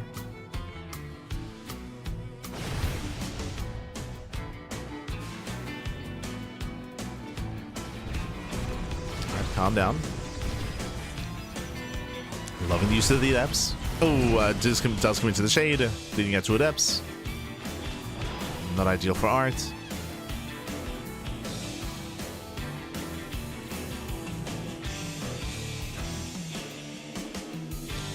Not ideal.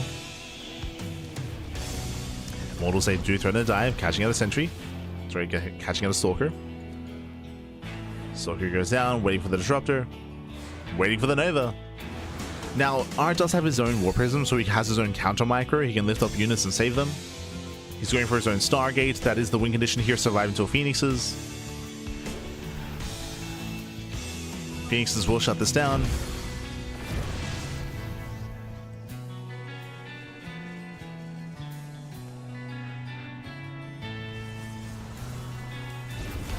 Oh, as a Nova went up. I was distracted. Nova goes off, catching out three units. I believe that was a Stalker, potentially a Sentry. Stalker, Sentry, and Adept. Nova's revealed. The Nova has reset. Just zoning it back. Behind the second Disruptor's on the way. He goes to the dive? Ooh, does get the Disruptor actually. Yeah, a bit of miscontrol of the Shameless. Failed to save the Disruptor, but now another Nova has arrived. Nova goes off. Ooh, catching out a Stalker. And Shameless is doing it. He's doing it, just pulling back the army. Phoenix has arrived, but there's still so many Stalkers left over.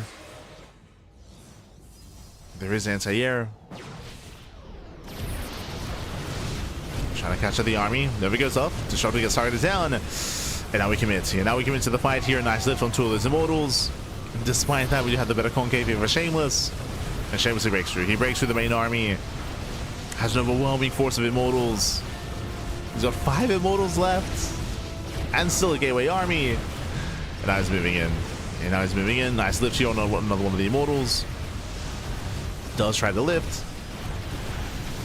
But there's still no buffer, still no support.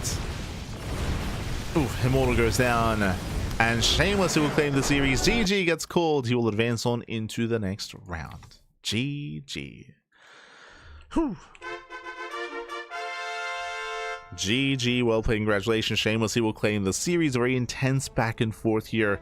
Art being a little bit too greedy the last 2 games. Both game 2 and game 3, he saw that the pylon was missing. He knew that those were proxy, but he still went for the faster Nexus, which means he had delayed robo, delayed immortal production, a faster economy, but an economy that did not matter in the end. It hurt him more than helped him, both in game 2 and in game 3. Now, I don't blame him for going for the faster Nexus in game 3, because I believed it was a fake out as well, right, initially, until we saw the patrolling probe.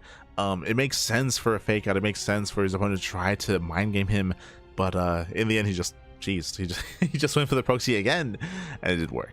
Did work in the end. GG, well played, congratulations. Shameless does claim the series, does take down Art, does advance on into the next round. GG. Oh. GG, man. With that, we are going to be coming to a break. We're going to be coming to a break here. When we come back, we'll have the second half of the broadcast. We just wrapped up with the upper bracket, and we still have 3 series left here tonight. We're going to be coming back with Moja versus Hatsu in a TVZ. We'll be back with Mini Zurg versus UD Soldier in a ZVP, and BabyMarine versus Mindle VK. We have 3 matches. We have 3 series left here, and we'll be back soon after the short break. Take this time to get some snacks, get some food, get some water, drain your disruptors, massage your marines, and we'll be back soon with Moja and Hatsu. See you then. See you then, Pappy. See you then.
Welcome back, everyone. Welcome back to the second half of the broadcast. We just wrapped up with the upper bracket, here of the OSC Elite Rising Star number 18, day 3, and now we're here in the elimination round. The lower bracket here, all the previous matches that we covered had a safety net of the lower bracket where players were still able to compete and still able to continue their tournament run, but here players are now being eliminated. They're now being eliminated here. So their life is on the tournament life is on the line. Let's go. We have a TVZ up next, taking a break from all the mirror matchups, taking a bit of a break and jumping into a Terran versus Zerg matchup instead. Let's go. Let us go. We're going to be jumping into Moja versus Hatsu. We have our fresh best of 3. Let's go. And spawning in the top left-hand corner of Ruby Rock, we have the pink Zerg player, representing the Platinum Heroes. It is Hatsu. And spawning in the bottom right-hand corner, we have their opponents. We have the red Terran player, the German Terran. It is Moja. Representing Clan Arax. God damn it. If you're in the chat, predictions are open. Place your bets on who you think will claim the series. Best of luck in the chat as we get into our best of 3. Coming into this, Moja is a hyper aggressive player. We often do see a lot of 2-base all-ins, 3-base all-ins. There's a reason why he's on Clan Arax as well. Even though Araxes are dead, or Araxes are now nowhere near as popular as they once were, Moja is still more than willing to Arax and commit and be hyper aggressive. On the flip side of things, Hatsu likewise is also a very cheesy player, but Hatsu, alas, is more of an up-and-coming amateur player, is still looking to rise through the ranks, has been very active when it comes to the online tournament scene, very active, which we do appreciate, and has actually threatened some of these top players in the past, but is often done with cheese and with all-ins. Oh boy, so what happens when aggression meets aggression? Who's able to be aggressive first? Who's able to be active initially here as we are moving out? Again, hatch, gas, pull, standard opener out of Hatsu. So far, so good. Likewise, Moja setting up back at home, racks expand. So far we have standard openers here, but it's going to be the follow-up that we're looking for. Whether we go for, say, if we stay in gas and we go for an early roach horn into a roach rush, if we go into a bane bust, those are the things I'm looking out for here for Hatsu. Likewise from Moja, we'll see if he goes into a third CC or commits into extra raxes. Those are what we're looking for. Otherwise we're calming down. Welcome to Ruby Rock. Fun fact, if we did want Arax, Ruby Rock would be a good map for it. Very small map, short rushes to spike round. Aggression is favored on this map. So that is what we're expecting.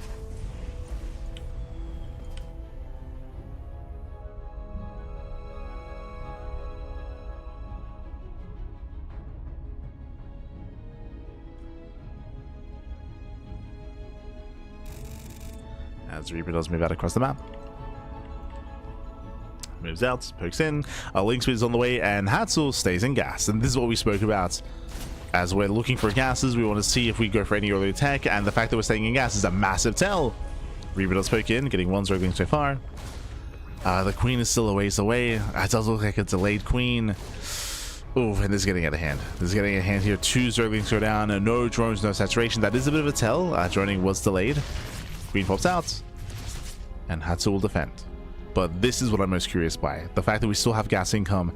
We're building up to almost 100 gas here. The Reaper does poke in, and Moja, he will confirm. No, he sees. Yeah, he sees the research. He sees the gas. Moja knows something's wrong. Something is wrong here. Whether it's going to be 2-base Lair, 2-base Roach, 2-base Baneling Bust, it should be one of the 3. Should be one of the 3. Moja knows this. Behind this, Moja is going for a 3 CC into Banshee play. Economic standard follow-up here by Moja. That is ideal for Hatsu. Hatsu now going for a delayed 3rd.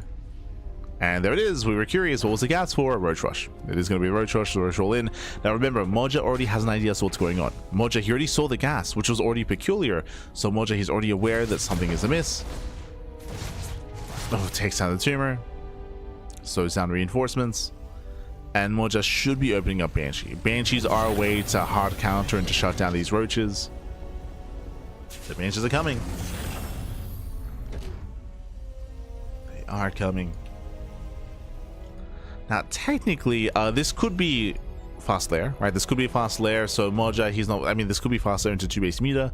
So Moja's not fully aware as to what this is. Moja, he has not confirmed.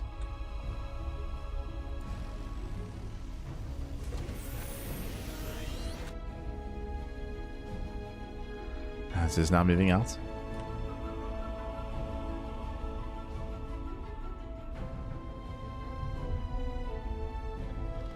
It's being active. Here we go. Roach production has begun.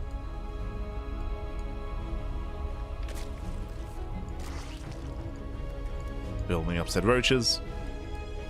And it's going to be all or nothing here. It's going to be all or nothing. Roaches get spotted. He knows. Yeah, Moja, he's now fully aware. Banshees are on the way.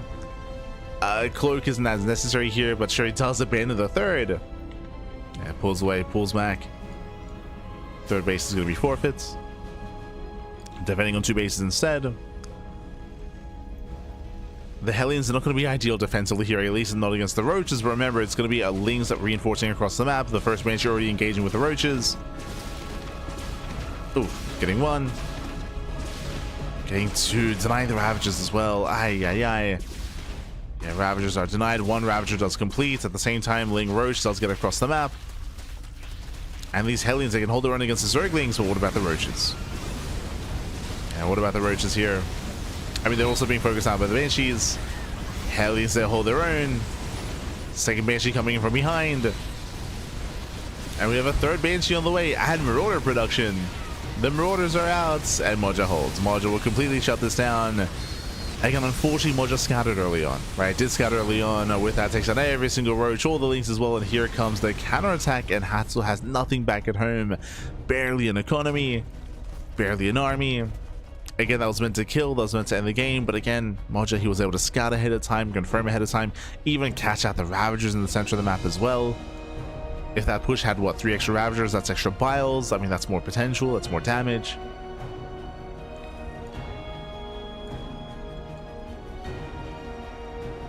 Do you have an armory? We do. We have the armory. We have the Hellbats. Yeah, Hellbats morph in. Moja's now waddling into the natural. Peeking with the Queens. Army does push in. Oof, catching out one of the Queens as well. There's 1 Queen left. The Roaches are exposed. Yeah, Banshees did just dish out so much damage from the high ground or from the skies. As they hit on the final Roach.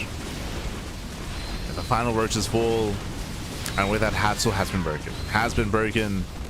Now getting to the mineral line. Drones going down. Critical damage. 12 drone kills. And the Banshees are still popping up. Oh, God. They can even kill the expansion. What's the anti-air looking like? There's 2 Queens, I believe. Yep, 2 Queens. They have transfused at least. The Spore can try to reposition.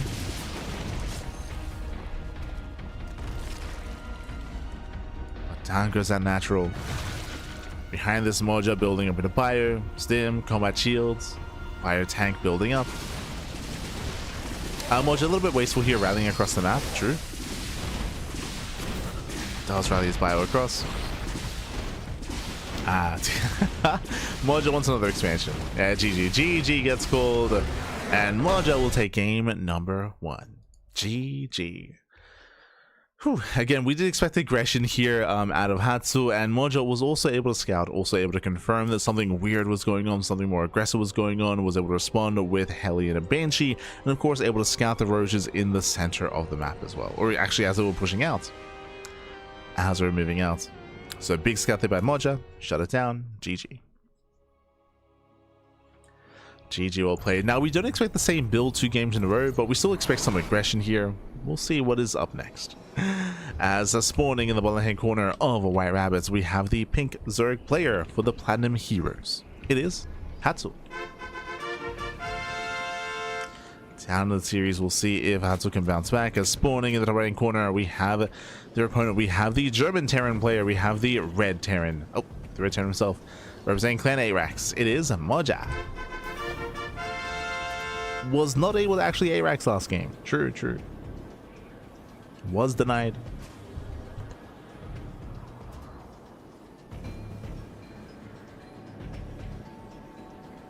I mean, we could have still seen that turn into an Arax, to be fair, if the game had gone on longer.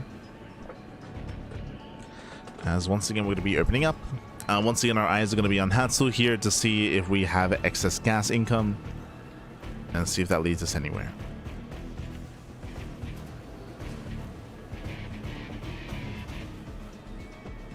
After game 1, we might even just see a standard game. True.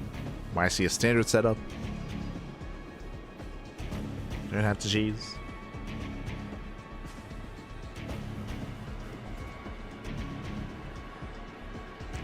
We shall see. So now we have our hatch gas pool, standard opener. Once again, we should be pulling into gas, getting our first 100 to get into link speed, but after that, typically the Zerg player will be pulling out of their gas geyser. We'll be pulling out as there's no need for excess gas early on.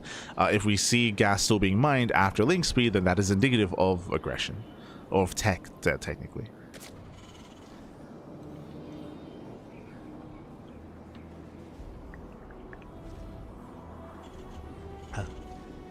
Otherwise, standard open out the Moja, racks expand. We'll be opening up. Moja going for a delayed SCV scout. Just skipping it. Okay, so no SCV scout out of Moja. Bold move. Gonna be scouting with the Reaper instead. Typically you scout with both. So limited information here for Moja. Very limited. Link speed is being researched, and Hatsu stays in gas. Pulls 1 out at least. Last game stayed at 3 in. This time only 2 in gas. Because there's slightly less gas, but gas nonetheless, this looks like a Bane bust. As of course you need less gas for Banelings and for a Baneling nest compared to Roaches. So I'm leaning towards a Bane bust here from Hatsu. So Hatsu does claim the 3rd.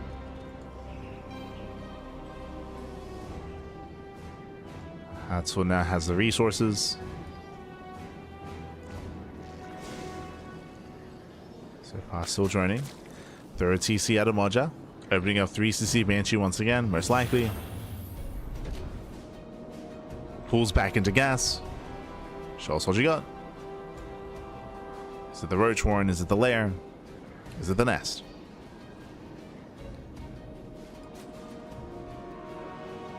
And we have the answer. Oh, never mind. Just no Baneling nest, Roaches. Looks like the same build. Looks like the same build. 2 games in a row. And going for the Ling Ravager all in.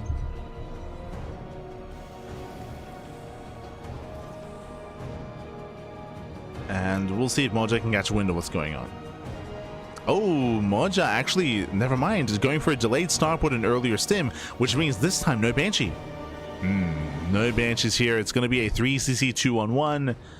I think I would say that Hatsu has a better setup this time compared to game 1. We saw, I mean, the Banshees were just getting free damage and sniping Ravagers. Here, that wouldn't be the case. But there's going to be a stronger main defense instead, right? There's going to be a heavier Marine Marauder count. Moja will need bunkers, though. True. We need to confirm that he needs bunkers. As Moja has yet to get into the main. Checks the 3rd base. Does get a free drone. So it's Roach, he knows. Yeah, does spot the Roach at the 3rd. Moja's not fully aware. Racing back home. There's that bunker. Needs to buy time for that bunker. Marauder production has begun. And Hatsu, can we pull this off? Un poquito más, papi. Zigzag again. And Ling's threatening to dive.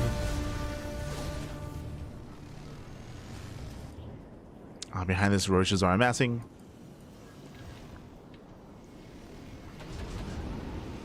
They are amassing. They are building up. Oh, big supply. Big supply. Look, we got 5 overlords on the way. Don't like this. Yeah, Hatsu is being slowed down quite heavily. 6 overlords morphing in. Big delay. And that is brutal. I mean, when you go for an all-in like this, you have to be tight. You have to be tight with your build, tight with your timings. You have to be locked in. You cannot afford to get supply blocks in such a way, as that delays the all-in for so long. And the longer this game goes on, the better it is for the defending player. As Moja is amassing up more Marines, combat shields, bunker is now done. Oof, and Hatsu starts joining. Yeah, Hatsu has realized that because of the supply block, the all-in has failed. So Hatsu is attempting to transition. It's a difficult thing to do, though. Once you commit this much. So late drones, late saturation. It means there are less ling reinforcements here. I mean, no ling reinforcements. I'll just poke in.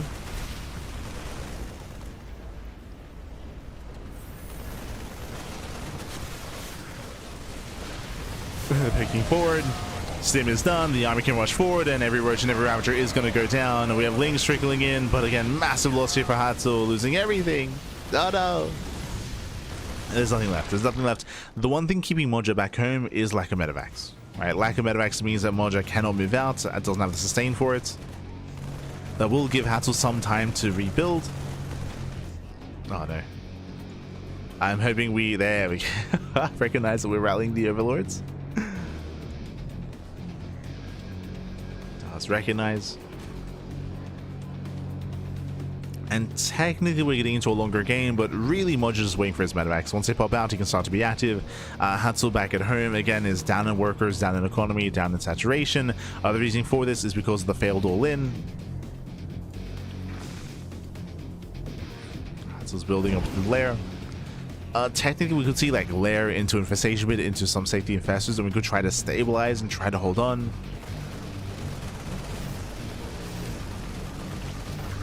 So overlords are being hunted down. Thankfully the others did turn around as well.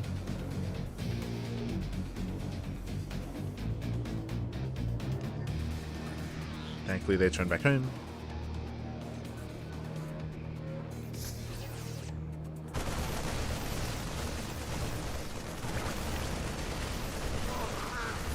Catching out 2 overlords. And so far pulling away. Do we this would be the time to ARAX, unironically. Would be the time, but gases are being taken, so actually Moja's macroing. With the extra gases, that means we can get a faster second factory. Yep, there it is. Second factory is on the way, and a 4th CC. So Moja is macroing up. Hatsu is going into Roach Hydra. Ooh, okay. I was expecting Roach Infestor. Roach Hydra is a bit of an older school composition. It's very hard to the swarm. Technically in this matchup, you can go like Roach Ravager into Hydra Lurker. Like the point is not to be stuck on Hydras. Typically, if you're in this kind of game, say this kind of matchup, you'd go Hydra Den just for the Lurker Den, just to get those Lurkers as quickly as possible. You wouldn't want to be stuck on Roach Hydra. But here comes the push. Here comes Moja with a massive army. We got 58 Marines. Oh boy, even without the tanks, his army can just stim and win. Scans of the ramp. He stims! And he wins. He turns away the roaches. Erla's getting caught out as well. Hatsu has to make a final stand. And no Ravagers, no Biles. Barely any Lings, no Banelings either. The Marines, they just stim on 4. They break through the side defense. They break through that defensive line. GG gets called, and Moja will claim the series 2-0. Advancing on to the next round. GG. GG, well played. And again, I do overall enjoy the build here from Hatsu in game number 2. Game 1 was brutal because there was a scout, but game 2, it took a lot longer for Moja to realize what was going on, and Moja was going for a 3cc 2-on-1 build, which means there were no Banshees this time. There was potential for this build from Hatsu, from the aggression, to actually be successful and break the natural, but Hatsu was heavily supply blocked, so we couldn't really see the build come to its full fruition. We couldn't see it at its best because of the heavy supply block. 6 overlords were made, and that kind of took any wind out of the sail of Hatsu's all-in. GG. GG, well played. With that, Moja does claim the series, does advance on into said next round. Hatsu is now out of the OSC Elite Rising Star tournament. Hatsu is out, and we'll see who else will join Hatsu leaving said event, as we have another series ahead of us here. It's going to be a ZVP. Up next, we have Mini Zerg versus UED Soldier. Oh boy. Meanwhile, shout out to Moja, of course, does advance on into the next round. GG, well played. Up next, we do have our Zerg and Protoss matchup here, and I'm curious to see how they compare to each other. We've been praising Mini Zerg quite a lot as of late. Mini Zerg has been improving so much over the past 6 months. It's been amazing to see the rate of improvement of Mini Zerg. At the same time, UED Soldier is an established player, and UED Soldier recently joined a new team. True, did join a new team, so now has that new team bonus, that new team buff. Let's go. is, I'm sure, motivated to improve. As we get into our fresh series and spawning in the top right-hand corner of the Old Republic. Un momento, as I have to set this up. God damn it.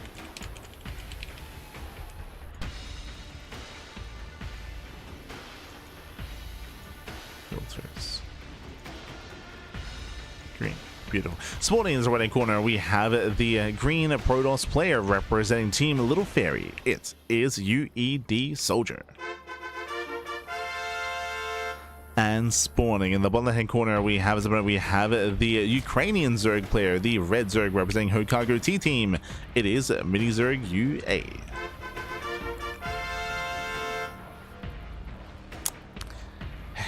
God damn it. For those who don't know, Hokago T-Team is a team full of weebs.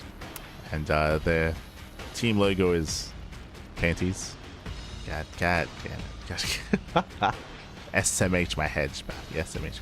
These goddamn Zoomers. What are they doing?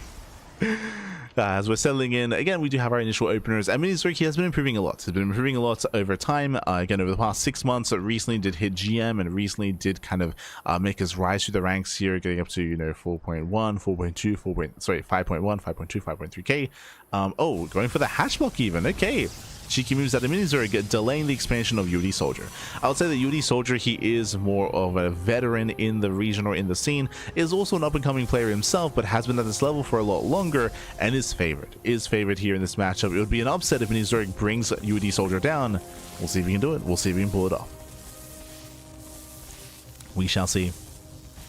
As Mini Zerg does go hatch into gas pool, a very greedy build here, but the goal here is to delay the expansion, and again, it's a lot lost mine time. There's already a win for Mini Zerg, forcing 6 probes off the mineral line,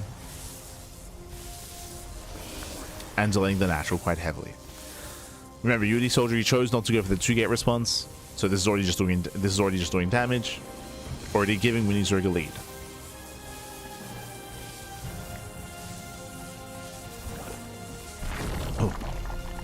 Does give him a lead. Adept is on the way to counterattack, but again, because there's no second gateway, there's no zealots, there's no faster second adept. It's going to be very light aggression here from UD Soldier. Does catch a drone.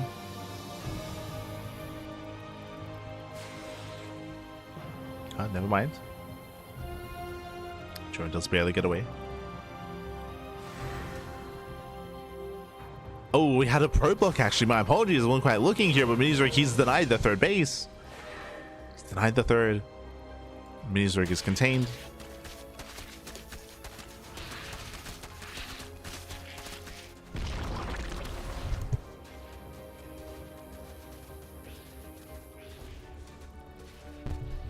Yeah, Mini Zerg is going to be contained here at the same time, is attempting to expand, still force him within another gas geyser. Nice moves out of UD Soldier. Remember, two adepts taking one-shot drones. They have to be respected. And Lings are somewhat in position. Oh, does come into the shade. He gets one. Gets up to 2 drones. Hides against the Zerglings. Takes down almost all 4. Yeah, 3 Lings go down. 2 drones as well. Mini Zerg forced to expand towards UD Soldier. A rough position for Mini Zerg. And adepts, they just keep shading in. Getting another drone. That's 3 drone kills. Can we get 4? I get a tumor. Are you sure? Why not? Takes out a tumor, and the adept is going to be able to get away. Link speed is now done. Mini Zerg can attempt to chase. Yeah, should chase him down.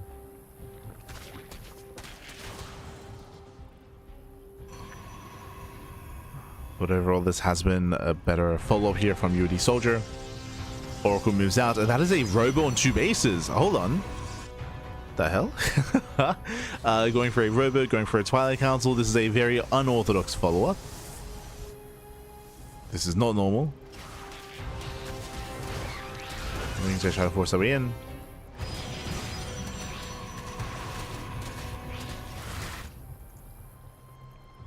Let's attempt to. Now, Mini Zerg, he should know something is wrong just because there's no third base, right? There's no third expansion. That is a tell that something is amiss. The money has to be spent somewhere. We can see it's going to be Twilight Council Robo. In my mind, this should be Immortal Production and Charge. Otherwise, we could see Dark Templar, maybe. but it does feel very late, very delayed for DTs, because it was Stargate first. Alright, what's it gonna be? Glaives, Temple Archives, Archons, Charge.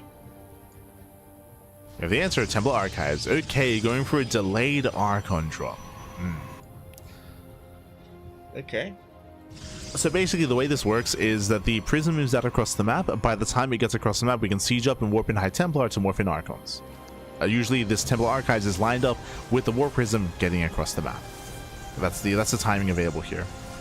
That's why this is a delayed Archon drop. An earlier Archon drop would be done with Dark Templar by opening up Twilight Council into Dark Shrine. This was a Stargate opener instead. Prism does move out across the map.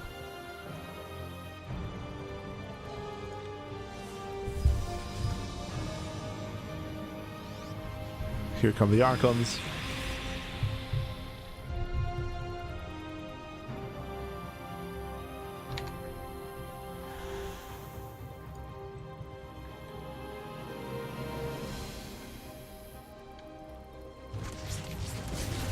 Drop in.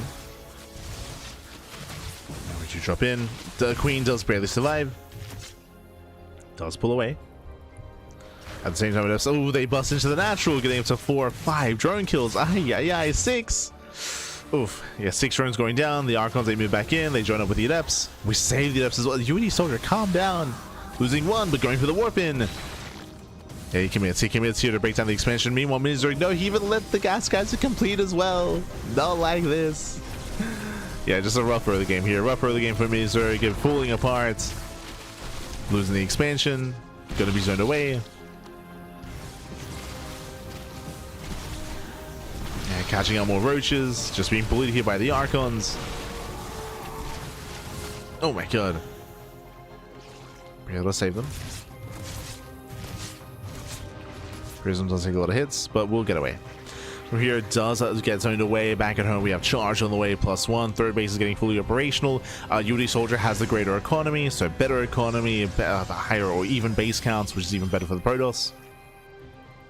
Building up Charge lots, building up more Archons and Immortals.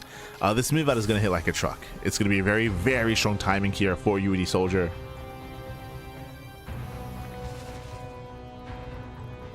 And we'll see if Minizorg can keep up.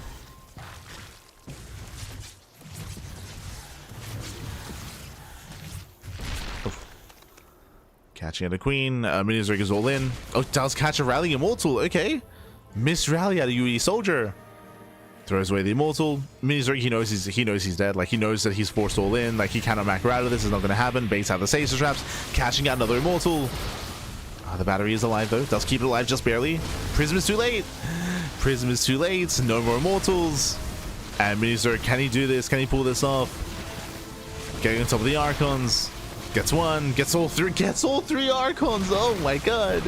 And again, there was supposed to be 2 Immortals here, but they got called out. GG gets called, and Minizorg takes game number 1. Whew. GG. Minizorg with the comeback again. Minizorg, he was down and out. He was crippled in the economy. He was being pulled apart by the Adepts and by the Archons.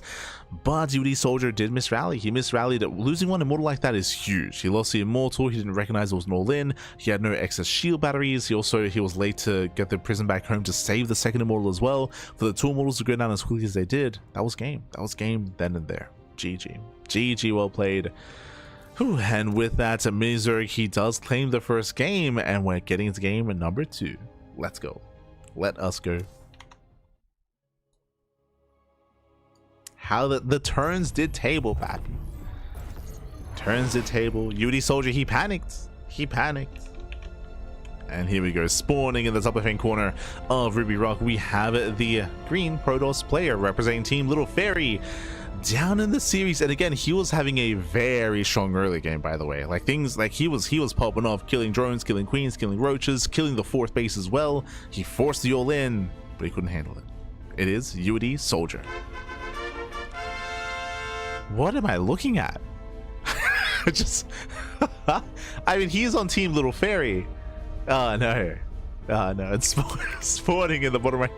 That's a big fairy pack. In the bottom right hand corner, we have the what is with these two players? We have the Ukrainian Zerg player. We have the red Zerg representing Hokago T team. It is Mini Zerg UA.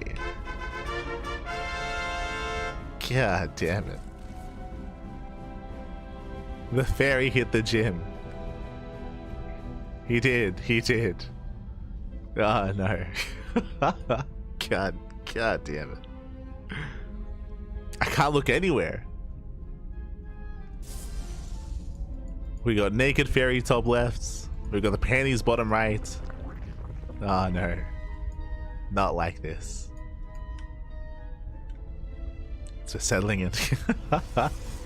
And we'll see if UD Soldier can tighten up here. Again, UD Soldier was doing amazing when it came to harassing with adepts and doing economic damage across the map and crippling the economy, killing the 4th base. Like, it was a strong start for UD Soldier. But again, did miss rally, did throw away, or did lose 2 immortals early on when it came to the engagement. The Prism was late to come back home. Lack of shield batteries, lack of realization that he had forced an all-in. Otherwise, we would have seen a 2nd and 3rd shield battery. UD Soldier, he forced desperation at a Mini Zerg, and hey, he found success. Did find success. So now settling into game number 2. And we'll see if Mini Zerg can have a much more comfortable early game. This time, no hatch block. This time there's no block, no shenanigans. Opening up hatch gas pool.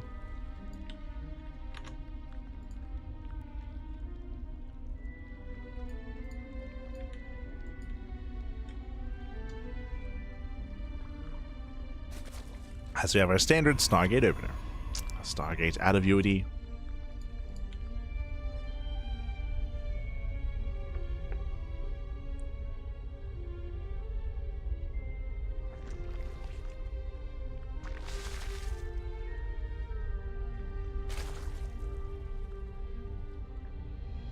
And from here we should be seeing the Oracle, and we'll see if UD Soldier goes into a much more standard build this time, or if he once again follows it up with, say, a delayed Archon drop, with Glaive Depths, with earlier Immortals. UD Soldier does typically thrive in the mid-game, typically. Let's see if he can get there.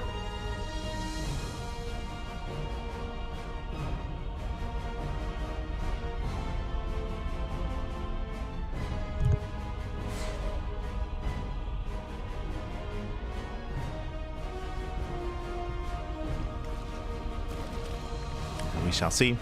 Yep, once again, same build. Same build, so Stargate into Robo, into most likely Twilight Council, into Temple Archives, into Archon Drop is what it's looking like. Assuming we have the Council, true. Assuming. I mean, I wouldn't blame UD Soldier for going for the same build, because it wasn't the build that kind of, that didn't do well last game. Like, he was popping up, it was crazy. He was popping up, was doing damage. Again, he had the stronger start. And there it is, as that's Twilight Council.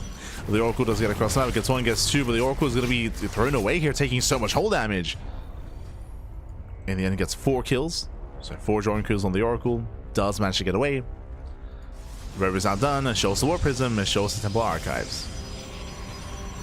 There we go, the Prism is on the way. We're expecting the Temple Archives once the Twilight Council is done. And he's moving out with the Archon drop once again. Now, on the one hand, the build itself did very well last game and did cripple his opponents and did force you all in. At the same time, I don't know if I like the idea of going for the same build 2 games in a row, right? I mean, typically we'd expect to see Mini Zerg adapt and be a little bit more comfortable and refined after facing the same build 2 games, or a second game after the first. We'll see. For now, we have the safety Roach Warren. Gases are being taken, a layer is on the way. Everything's looking quite normal here from Mini Zerg. He's opting not to go into +1 melee, into Link Speed, or sorry, into Link Hydra. Opting not to. Should be a more Roach heavy follow-up. Here come the High Templar, here come the Archons. So the Archon job has arrived. Mini Zerg, he's already cutting workers. He's already actually applying pressure here. Lings, they move out across the map. Lings move out. Archons move in. Ooh, Queen gets caught. Yeah, catching out one queen. Nice pickup. Roaches are amassing. Once again, getting 1, 2 roaches. So far, nice pickups. Going for the warping as well. Just committing here into the engage. And does he get punched? The Prism? Oh, the Prism takes a lot of hits. One Archon goes down. The Prism has to get the hell out of here. Has to pull away. And with that, Mini Zerg, he defends. A much stronger defense here from Mini Zerg. Did lose a queen, did lose some roaches. But this time, the economy is safe and sound. This time, the 4th base is non-existent, to be fair, but he does defend. Mini Zerg, he does defend. He does hold. The Prism is very low on HP. This Archon drop has lost a lot of its potency here. He's lost a little momentum. Jesus. Has lost momentum. Roach speed is on the way. 4th base as well. And Mini Zerg, does he drone or does he commit? Where are we headed? Is making a handful of workers.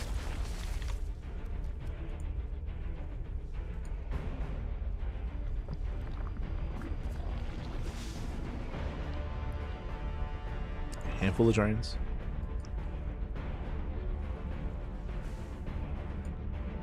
And only a handful. Yeah, so Mini Zerg drones up to 56. That is going to be under 3 base saturation. Under 3 bases. Only 5 gases. Pure roaches and ling reinforcements. Mini Zerg is going for the all-in, but this time you can see, oh my god, a much more fortified 3rd base. We have stasis traps, cannons, shield batteries. We have sentries for force fields. We have 3 immortals as well. This time UD Soldier, he is ready for the counterattack. He's much more prepared. And Mini Zerg, I'm not sure he can pull this off.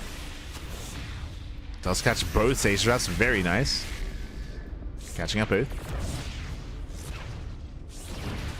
Roaches, they peel up in towards the main, or in towards the mineral line. Another stage trap goes up, nice pickup.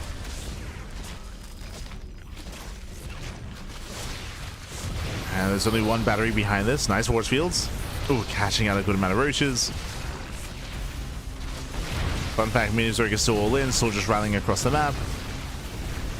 Going for the Archons. Takes down the cannon. Yeah, the cannon goes down. 2 Archons as well. Mini Zerg, he's still rallying, is still reinforcing.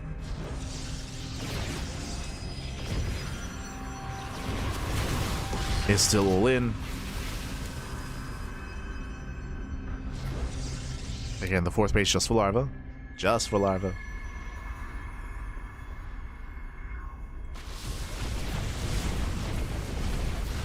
Oh, UD Soldier does miss control. He was killing his own Nexus. Yeah, did target his own Nexus. Wasted DPS. But he has built up to 5 Immortals. That's a heavy Immortal count. 3 Archons as well. A very beefy army. The base is low from earlier. Thanks to UD Soldier. The base goes down. UD Soldier, we gotta calm down. We gotta calm down. As he attempts to counterattack. Remember, Mini Zerg has not been droning. He's not been macroing. Just now making a handful of workers. But still fixated on that roach production.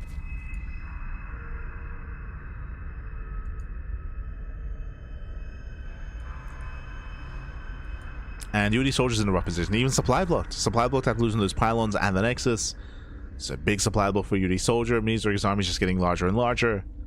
Oh, but now he starts to drone. I don't think he needs to. I mean, he can do both, right? He killed the base. Because he killed the 3rd expansion, options are now available for Mini Zerg, so he can drone up and try to macro, but the tech is so late. He's got 0-0 against the soon-to-be +2, so far behind in upgrades, far behind in tech. It's hard to justify fully droning up. There we go, +1 ranges on the way. Bathing this as well.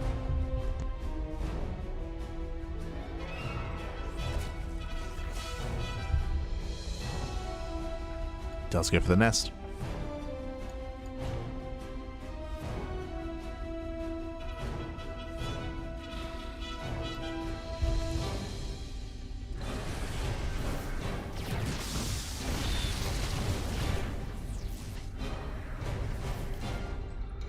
As Mini Zerg, he's maxing out. So again, he didn't drone up too much. He droned up to 67. That is 3 base saturation. The 4th base is mining here just because the main base and the natural are running out of patch, or at least in the main, running out of patches, transferring over. And here we go.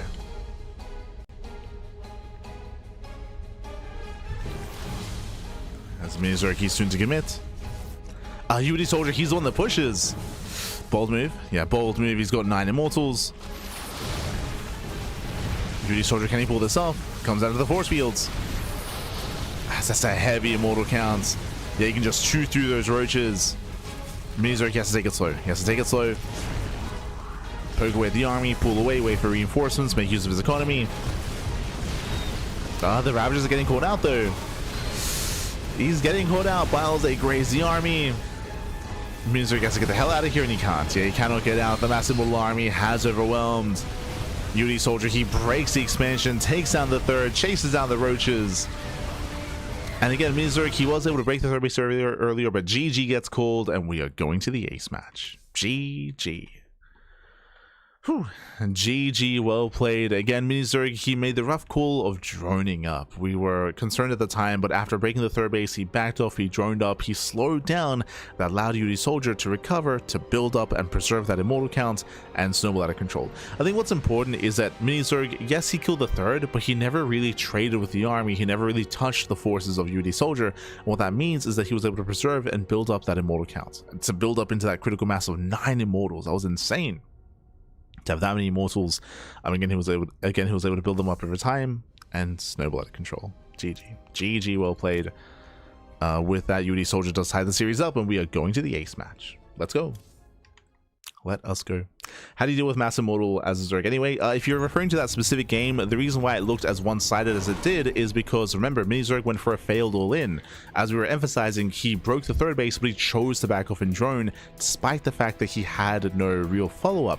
Remember, it wasn't just Mass Immortal, it was +2 Immortals against 0/0 Roaches, right? Like, again, Mini Zerg was clearly all-in. Ideally, if you're going up against Mass Immortal like that, you do have a more diverse composition of Ling Bane, Roach, Ravager. The Ling Bane is really crucial because you want the Ling Bane to tank Immortal shots. If you have only Roaches, then Immortals, they just chew through them. Like Immortals, they do bonus damage to Roaches, so they just mow through those Roaches. That's why you need that Ling Bane to help buffer, to help support. And as you get into a longer game state, ideally you can transition into Lurker tech. Into Hydra Lurker, into a more robust kind of mid-game. Into Vipers, into Hive Tech. But that game specifically was as chaotic as it was because of the failed all-in from Mini Zerg. But here we go. We're getting into the ace match, and spawning in the top left-hand corner of Winter Madness. Hello, drone. We have the green Protoss player representing Team Little Fairy. It is UD Soldier.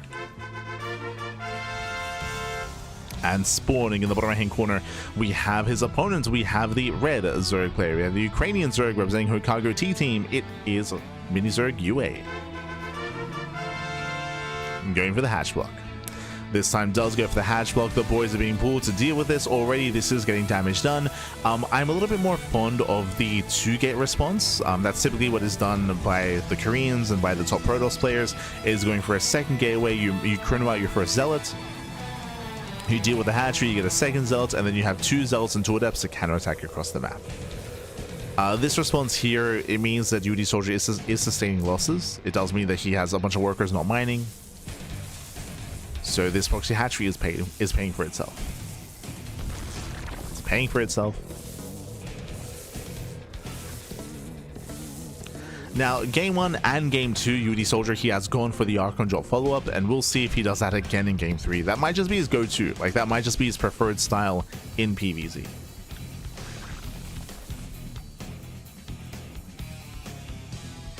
What would enough damage have looked like last game for Mini Zerg? I mean, one, it's an all-in, so ideally he kills. Ideally, he just straight up kills UD Soldier. If you wanted to macro out of it, I would have said killing the base and maybe killing the mineral line, or at least resetting some of the high-tech units. So the Archons and Immortals, like at least resetting that army and killing the expansion. Then you can justify backing off and droning. But remember, he didn't kill any high-tech units, right? He killed Archons, I guess. He killed like 2 Archons, but he didn't touch the Immortal counts.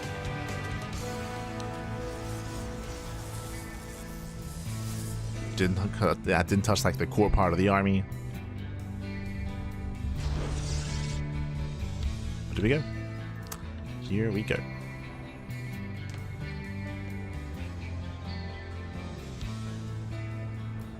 So we do have our Stargate. So Stargate opener out of our Protoss. If he throws down the Robo, then it will be once again the delayed Archon drop. Let have safe threat and dive.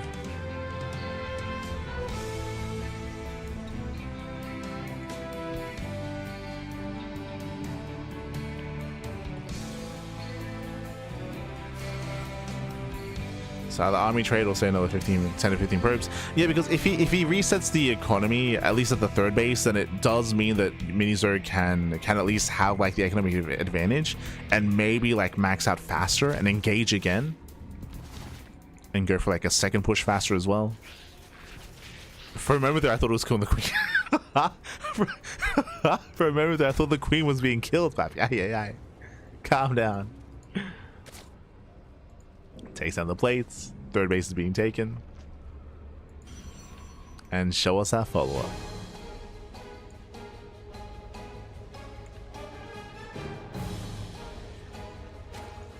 Calm down, baby, calm down. Oh, meanwhile, we do have a different build here. It's going to be lair first. That's a 4:16-ish lair timing.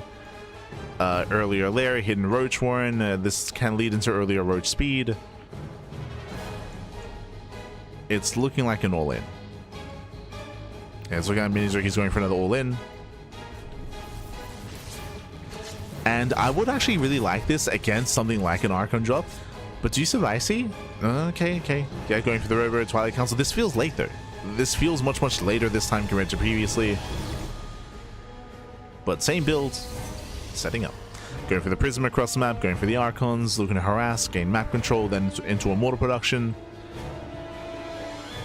We'll see if a UD Soldier can keep up. Keep up with what's coming next.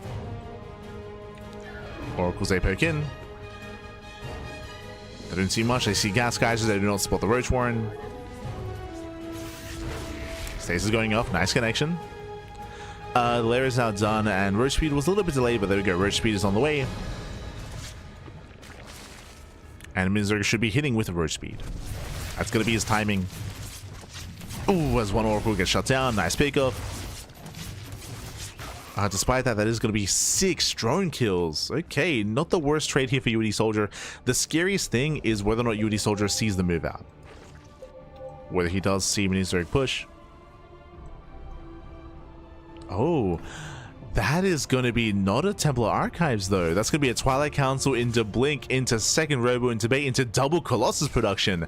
Now, there's a lot of potential with this, but it's going to take longer for this to really come online. Right? It's going to take a little bit longer. Mini-Zerg, he will scout, he will confirm the second Robo on the way, he'll confirm the Bay on the way as well. And remember, Mini-Zerg, he's done droning. He's done droning up to 54. Droning up to 2.5 base saturation. Roaches are amassing, the all-in is coming. The all-in is gearing up. And can Mini-Zerg hit before the Colossus arrive? It's going to be close. It's going to be close because of Chrono Boost, right? We should be Chrono Boosting out the Colossus. I'm not so sure that UD Soldier is aware of what's going on. He's now moving up with the Oracle. Remember, he lost 1, so he has limited vision. Does see the army. Sees no gas.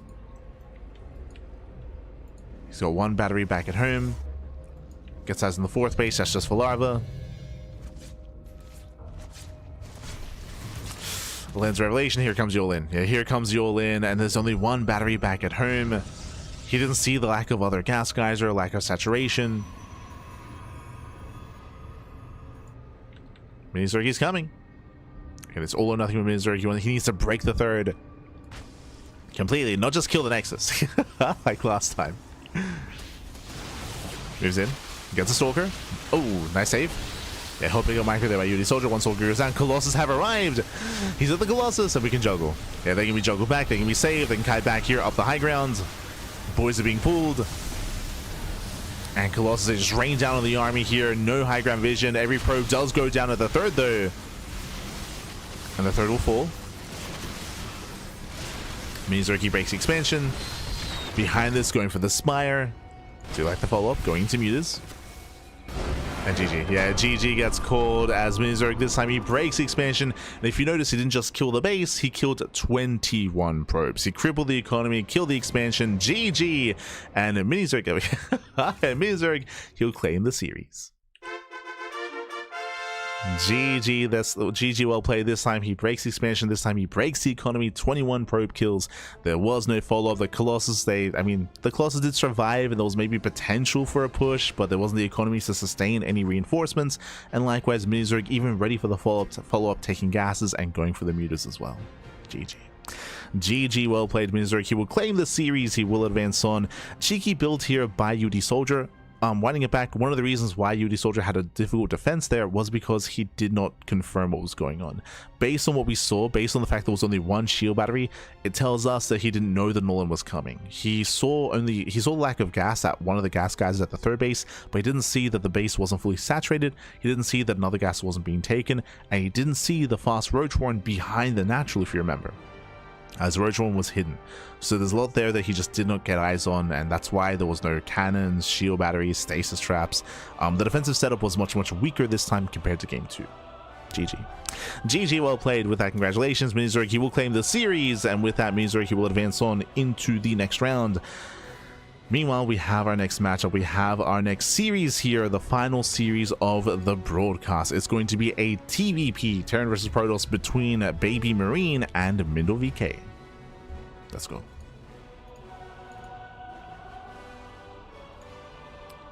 Let's go. Also, I do apologize. Looks like predictions didn't open for Minizerg versus UD Soldier. Do apologize.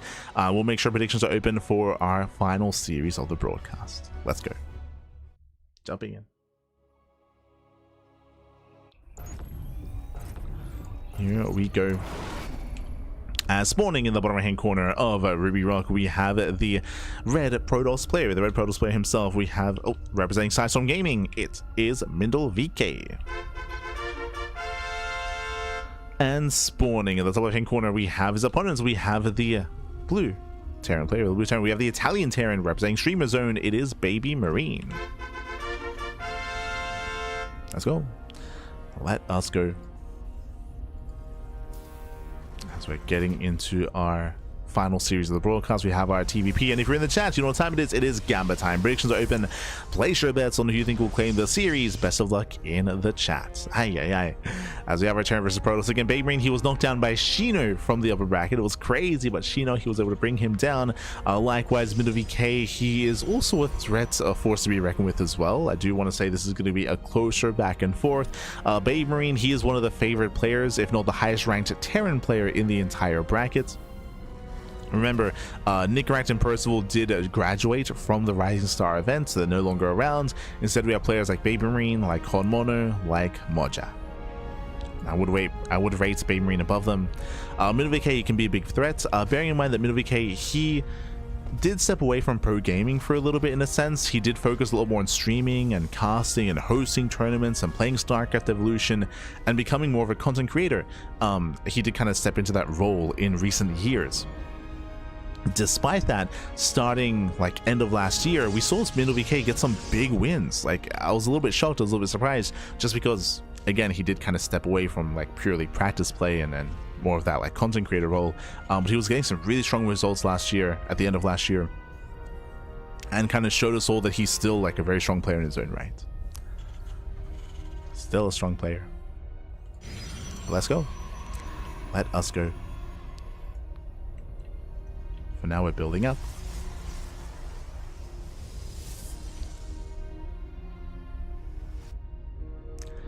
The Protoss friendly fire was pretty fun. I mean, there's a world where if he didn't do that, maybe Minizerg doesn't kill the third in game 2. Like, I see, there's a chance that that's a reality. As Mindle does open up Twilight Council, standard open out of Mindle. Likewise, racks expand out of BabyMarine. So economic open out of a Terran player, standard play out of our Protoss. From here, we should be seeing Blink. Mindle can be a bit of a diverse player. We could see some shenanigans in the mid game, but for the most part, we're expecting Blink into a third in towards splash damage. But we'll see. We'll keep an eye on Mindle. Likewise, welcome to Ruby Rock. This map does favor aggression. I mean, hey, there's a reason why we saw Minizerg go for the all-in previously on this map. Safety bunker out of BabyMarine. Okay. It's our setup.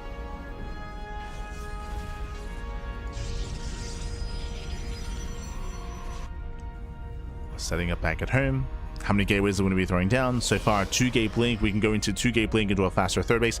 BabyMarine going for the ninja. We're clowning. That's a hyper greed out of our Terran player. Going Rax expand in towards a 1-1-1 into a very fast third CC on location at a ninja location as well. Very cheeky play here by BabyMarine, and we'll see if Mindle VK can figure out what's going on and punish the Terran. Oh boy. The pressure is on Mindle. BabyMarine going in, even into Hyperlight Rotors. Wait, is he going into mech? It is not uncommon to see mech in TVP nowadays. Eyes are on BabyMarine. We'll see if he goes for a second factory. We're now going into Speed Banshees.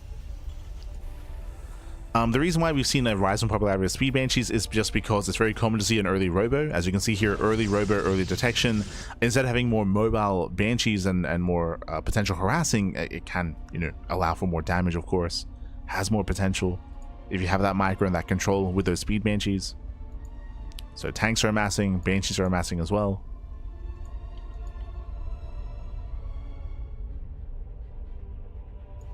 They can also play a pivotal role when it comes to sniping High Templar and sniping key units in a main fight.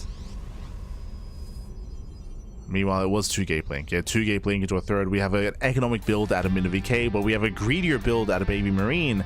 So when it comes to the openers, I do favor the Terran. The Terran player is ahead. Mindle VK is not being aggressive, as he did focus on his economy instead. So rough position here for Mindle.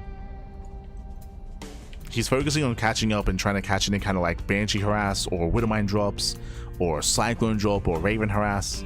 But there's nothing coming his way, at least not yet. And yep, there it is. We do have a second factory and a 4th CC. So no surprises here. It's going to be mech. Again, mech has become, do I want to say common? We see it relatively often against Protoss for quite some time now. So we're getting into mech. But again, a 4th CC. So it's still hyper greed out of our Terran. And this will benefit the mech quite a bit, actually. Oh boy.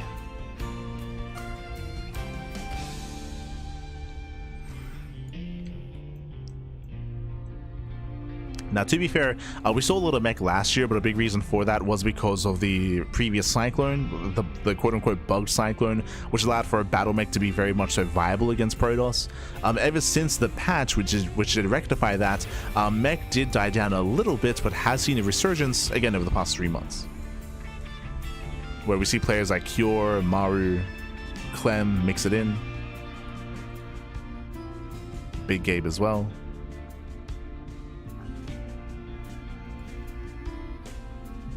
So we have double armory, double upgrades. Observer does scout. Okay, he knows. Yeah, Observer does scout, does confirm the proxy, does confirm the ninja base. Okay, he knows, but the CC may be able to get away. Oh, zoning back the Banshees. At least does deny mining, and BabyMarine is contained onto 2 bases. Is contained. Oh, tank does punish. Observer gets caught. And even though Mindle VK does deny the base was still mining for quite some time, and the orbital is still alive, and you can still benefit from making extra SCVs and the mules as well. And those mules making 4 SCVs at a time. Banshees, they get across the map. They bust into the mineral line, getting 1, 2, 3 probe kills. Nice damage. And he's not done. Yeah, he's not done. Again, 2 Banshees, they one-shot probes. The shield battery does nothing. Oof. Unless the shots are mistimed. So 7 probes go down. Phoenix will punish.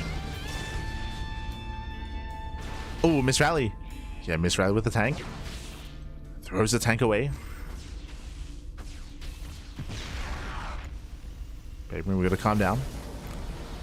We gotta calm down. We have 1-1 upgrades. Meanwhile, Mindle VK rushing into Sky Toss. Okay. I like this response here. It's a bold move here. But we do have a massive siege line. The ground army is going to have a hard time breaking this. At the same time, massive heavy run by. Gets into the mineral line. 5, 6, 7, almost up to 10 probe kills. 9 probes go down. At the same time, Mindle VK gets into the natural. We're getting chaotic. We're getting crazy. SCV's getting caught out, trying to force friendly fire. Yeah, forcing friendly fire as well. Oof. Massive tank shots, getting on top of the tanks. Getting 1, getting 2. Yeah, 2 tanks go down. Big friendly fire as well. 27 SCV kills. And before we even get to the Sky Toss, MiddleVK, he's popping off. He breaks the natural warp into the main base as well. Everything's on fire. I wanted to see the Sky Toss, Pappy. Kills the natural. As BabyMarine, he just had a massive opening into his natural. Remember, he had what 6 tanks? He had 6 tanks here at the third base, but the naturals was completely open. And MiddleVK finds a way in. He punishes BabyMarine's greed. 51 SCV kills came with the production. And Stalkers, they blink up into the main as well. They blink into the main base. More Zells warping in at the third base. 0 economy. GG gets called, and MiddleVK takes game number 1. Whew. GG. Ay, ay, ay. Fixing. Oh, so my apologies. My apologies. But GG, well played. As MiddleVK does claim the first game in the series. Again, punishing the greed out of BabyMarine, and also abusing the fact that BabyMarine, he wasn't quite in position. Wasn't in position. There was an opening there into the natural, and with that, MiddleVK does pop off. He pops off back.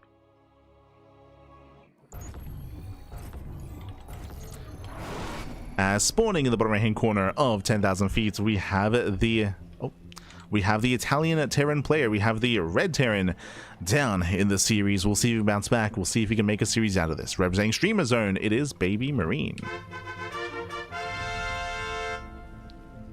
And spawning in the top left hand corner, we have the blue Protoss player, the blue Protoss himself, representing Storm Gaming. It is MiddleVK.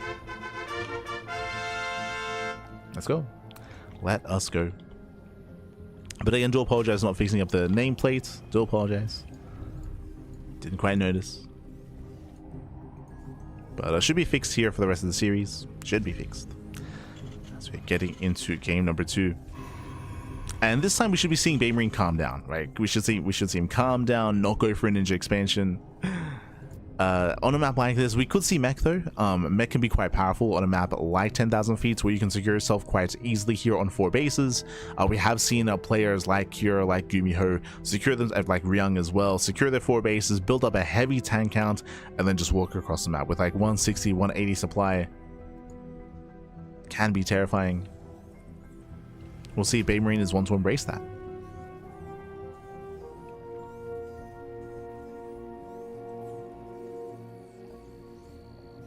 We shall see.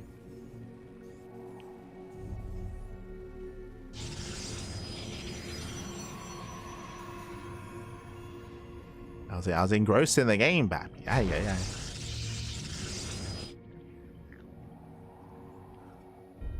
Oh, here we go. Here we go.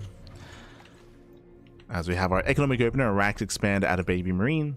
If you recall, last game we went for the same start. It was Rax Expand into Factory Starport into Ninja Base, which we don't quite expect here. Mindle scouting for proxies. Don't blame him. Checking for cheese.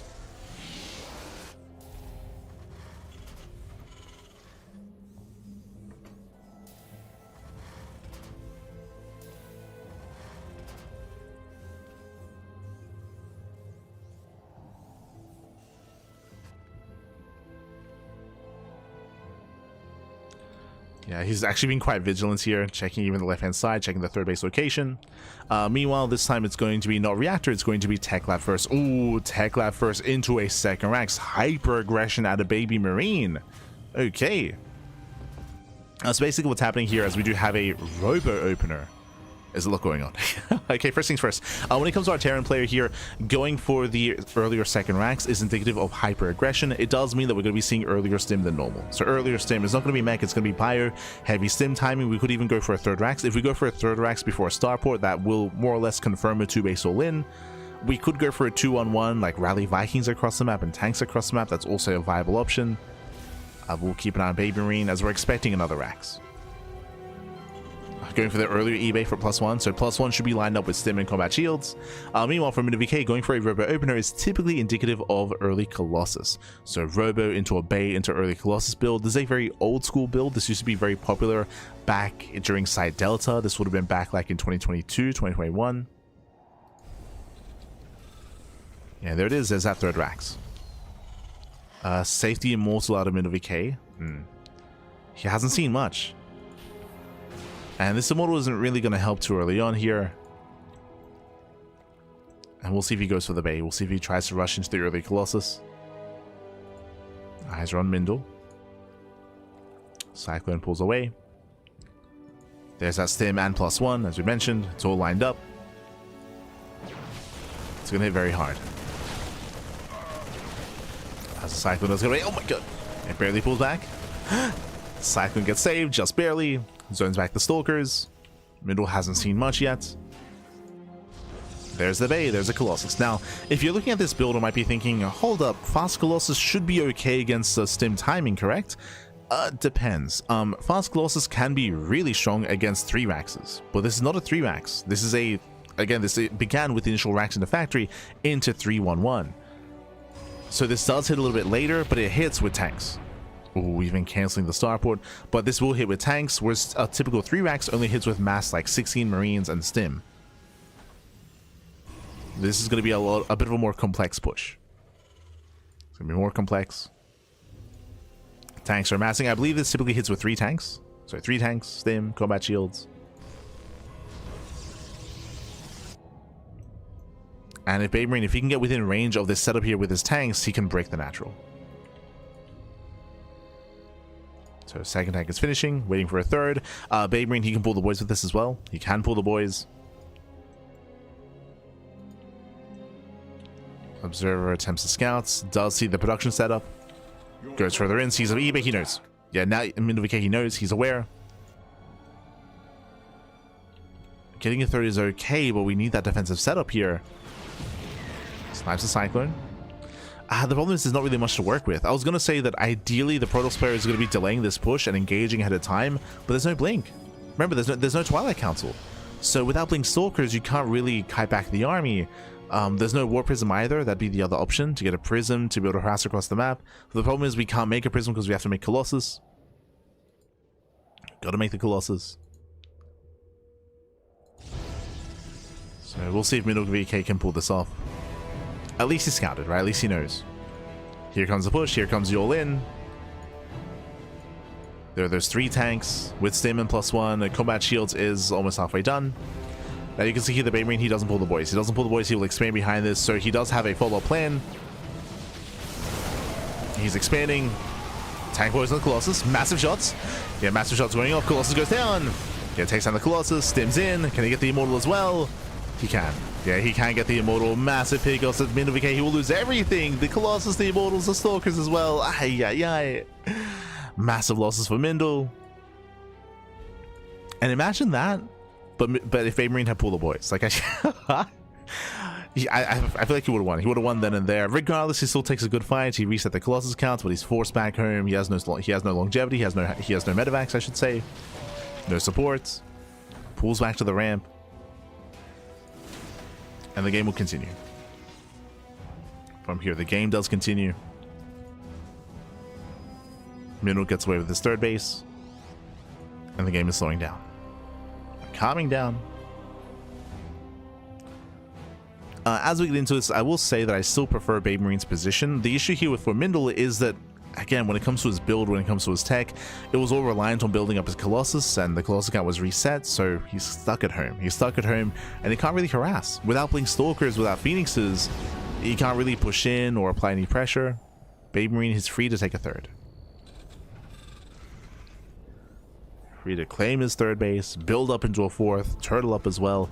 I don't think that BabyMarine is really one that enjoys turtling. I don't know if that's what he'll go for here. I don't get to cast enough BabyMarine, I'll be honest. We'll see. Dropping into the main. Does drop in, gets into the mineral line. Late reactions here by Mindle VK. He's out of position. Ooh, that's going to be 9 probes, 10 probes going down. Does he go for the Bay? A bold move, and he does get it. Bay barely goes down, denies extend double lance. Denies Colossus range. Massive pickoff. And Mindle is stuck at home, stuck with a subpar army as well.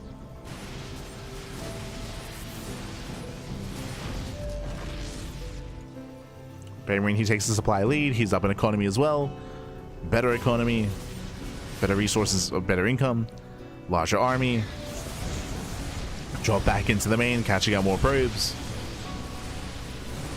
And the eventual move out is going to hit very hard here for BabyMarine.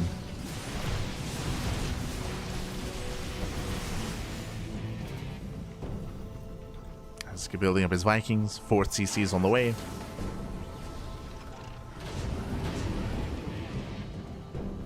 And this is the moment that where we find out what kind of player BabyMarine is. Is he a Bjorn or is he a Maru? Maru, he would just turtle up from here. I mean, most Terran players would, to be fair. Just turtle up and slowly get a 4th base, build up into Liberators, into Ghosts, into Vikings. A more aggressive player will take this advantage and push out, where there'd be a risk of maybe losing that lead, but also a chance to just end the game. Senses how he's turtling. He's going to turtle up. We have the siege line. Middle pushing up into the siege line. There's 4 tanks. Oh my god. There's 4 tanks set up. He cannot push in. Calm down, Mindle. Calm down. Bleeding off some zealots.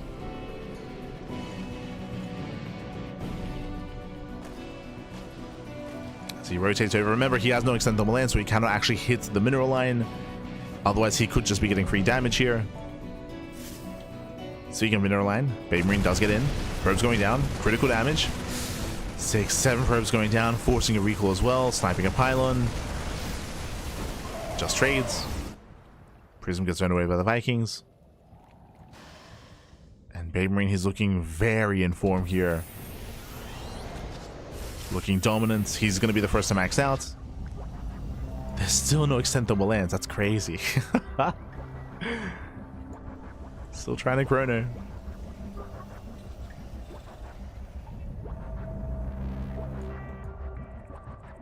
He just saw things the land, so he just realized he doesn't have it. I mean, it got sniped, so he had to wait for the bay to be rebuilt. I think there was a bit of a delay between rebuilding, between the bay finishing and the upgrade starting, but potentially. No, yeah. I think he did. I think he didn't realize just because of the Colossus positioning, right? I don't think you would maneuver the Colossus in such a way if he didn't realize that he didn't have it.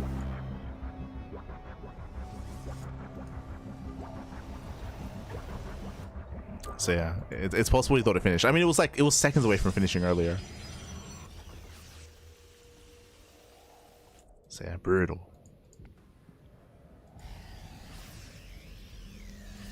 Which might also explain why he pushed in here as well, like without range. As BabyMarine, he's maxed. He's maxed out.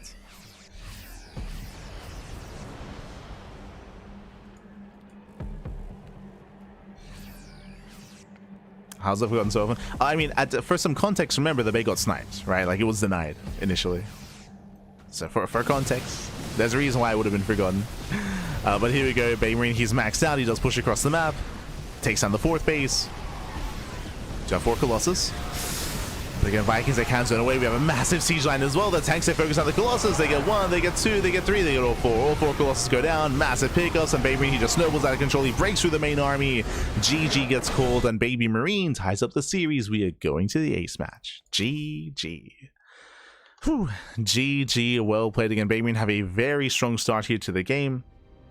Able to build up, able to pop off with his initial tank push, cashing out the Colossus, gaining an economic lead, and being able to catch MiddleVK out of position time and time again. Once again, because of the robot opener, his army was just so immobile. He could not contain, he could not stop the drop play, and BabyMarine, he popped off. He was able to get into the bases, the natural, the main base, the 3rd base as well, crippling the economy, and even sniping the bay as well. Crazy damage. GG, well played. And with that, we're going to be loading into game number 3, going to be loading into the Old Republic. It all ends here. It all ends in the ace match. Let's go. Let us go. Again, if MiddleVK was up against a more bio-heavy opener instead, like a 3-rank, he would have had a lot more success. But it was up against a 3-1-1 setup instead. Again, the tanks did punish, and the Terrans snowballed out of control. But here we go. We're loading into game 3, and spawning in the top right-hand corner of the Old Republic, we have the red Protoss player. We have the red Protoss representing System Gaming. It is MiddleVK. And spawning in the bottom left-hand corner, we have his opponents. We have the Italian Terran player. We have the blue Terran representing Streamer Zone. It is BabyMarine. Let's go. Let us go. And welcome to the Old Republic, a much larger map of the map pool. The chances of MindoVK opening up Robo is much lower. Much lower here. We should be seeing either Twilight Council or Stargate. Stargate play is a lot more viable here because of the size of the map, but I don't know if MindoVK is the kind of player to open Stargate. We saw attempted Skytels previously, but we'll see.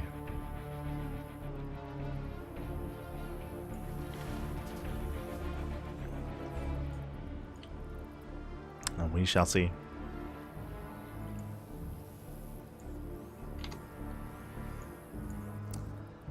As Mindle does move in, it is going to be a single gas opener at a BabyMarine. Every game so far. Every game so far, just ranks expand, economic start. And Mindle will confirm. Yeah, does check the gases.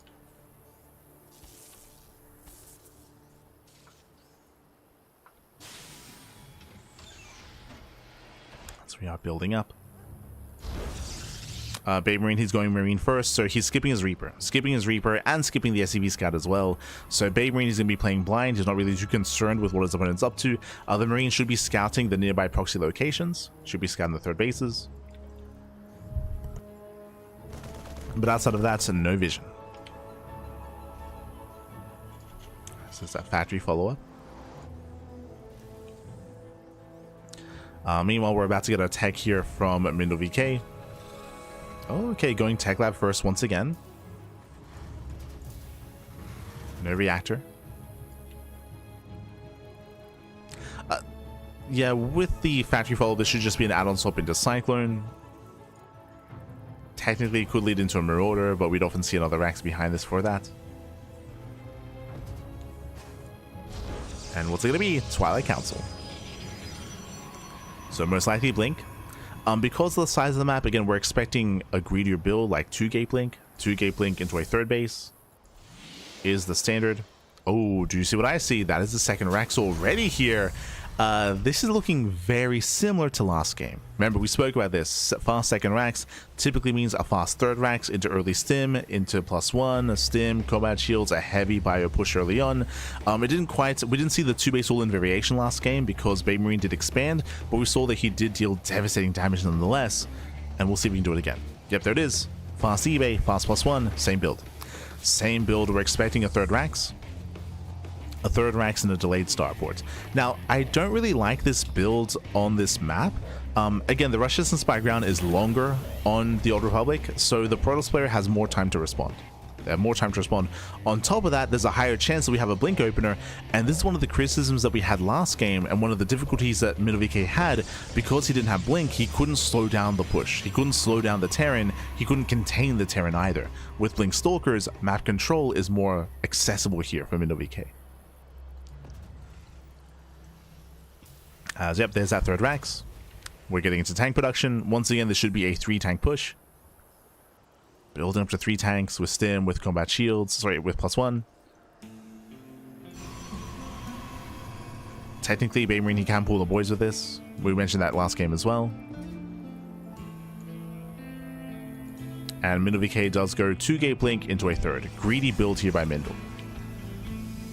Does go for the greedy builds. Mindle hasn't seen the build yet as to what he's up against, but he should soon be moving out with his Stalkers.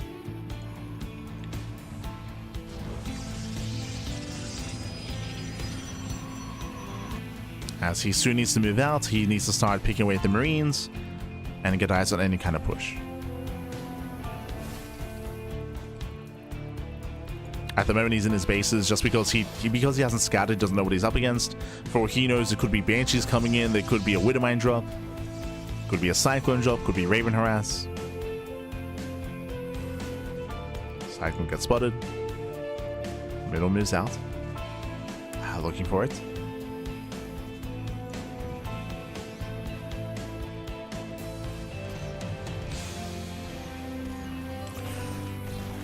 Yeah, and I'm concerned here for Mindle. Okay, now he's moving out. Like, again, he's just been very, very passive with these Stalkers, whereas he needs to be active here. He did need to be proactive, and he has not been able to. Here comes the push. Oh. Picking away at the Stalkers. This time there's only 2 tanks. Okay, only 2 tanks. Didn't build up to 3. Stim is done. Army gets spotted. Ooh, a bit of miscontrol. As Mindle, he has yet to kill a Marine. Gets a Cyclone. Cyclone goes down. Nice pick off. As you mentioned, this is what needs to happen here. Just pick away at the army. Marines, Cyclones, tanks. Whatever you can get. Slow down the Terran. Cheeky moves here by BabyMarine, trying to lure the army in. He wants to bait in the Protoss.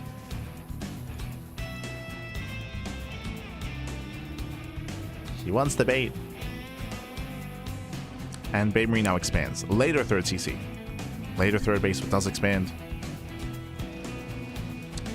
BabyMarine, he pulls away. Checking for the observer.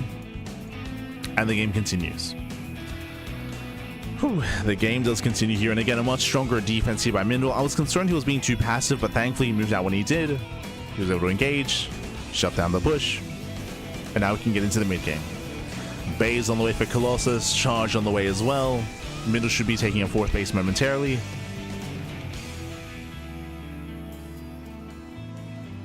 Now, what I will say for the Terran, like, this is a much stronger start for Mindle compared to last game, for sure, for sure. But from the side of the Terran player, at least BabyMarine preserves the tanks, right? A lesser player would have been chipped away at, slowed down, would have kept pushing, and then lost the tanks, and then he would lose map control, and then he'd be stuck on 2 bases. And he would have a hard time taking a third. So BabyMarine, he had a much more mature response and a mature reaction. Upon seeing all the Stalkers, he just pulls away. He pulls away, saves the army, and builds up for a later timing instead.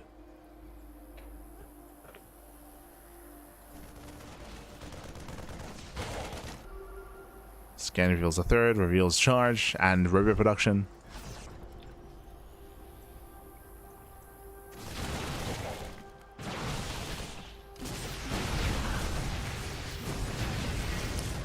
BabyMarine, he does move out. Again, this time with Medevacs and Marauders. He has a much more robust army. So far, there's going to be 1 Colossus to defend. And BabyMarine, he's committing. As he commits, the third base is being taken. Catching out a Stalker. Catching out a Stalker, trying to get within range here of the natural. Colossus is going to be rallying in. Oh, does notice. Does pull away in time. And BabyMarine trying to bait the army in. Yeah, it does commit. He does commit with the charge lots, getting on top of the tanks, and Mindle will clean this up. He takes on every single tank. The tanks go down, and BabyMarine has to get the hell out of here. Does rotate over. Catching a Stalker. But has to pull away. In the end, it did overextend. That was not worth it, losing all 3 tanks. BabyMarine still being active. Trying to keep Mindle busy. Uh-oh. Okay. I was a little bit concerned that Mindle was going to push. Pulls back.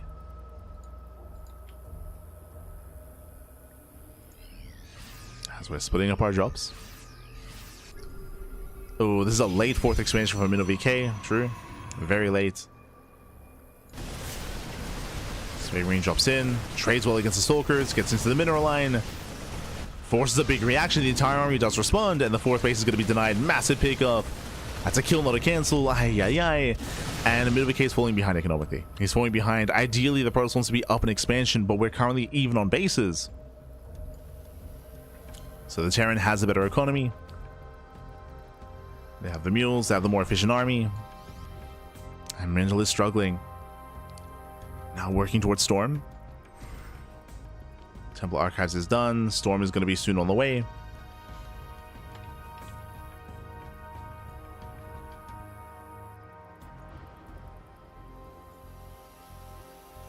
And BabyMarine, he just mass up. He just mass up his army. 2nd starport, more Viking production. Do we have an academy? I believe there isn't. Yeah, no academy, so no ghosts. Ghosts are not going to be a factor here. Oh, spoke too soon. There's the academy. Academy now being thrown down, and BabyMarine, he should stay at home until he builds up his ghost count. Like, there's no need to push out. He's already ahead. BabyMarine, basically, he already knows he killed the 4th base, so he knows that he has that economic lead, so there's no need for him to be active. BabyMarine, he got what he wanted. Got what he wanted. Can just calm down. The pressure instead is on the Protoss.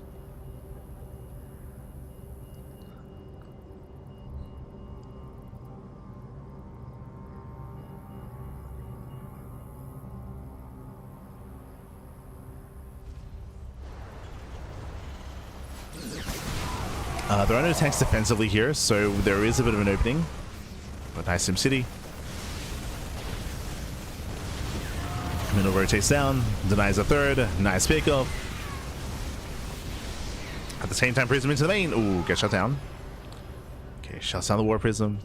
BabyMarine is holding on. Didn't lose much of his army and now can retake the third. But he needs to secure this position. We need turrets, sensor towers, depots. BabyMarine, he's supply blocked.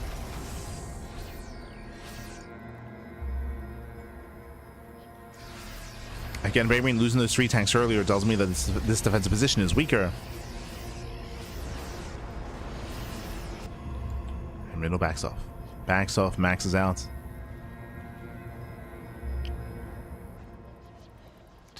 Did nice job poking. I wouldn't be opposed to him going back in, actually. Just MinoVK just backing off, pushing back in, and denying the third base as long as possible. The problem is that because the fourth is so late, the middle doesn't really have a bank to work with. So he can't justify. So BabyMarine does get his third up and running. Scan at the fourth.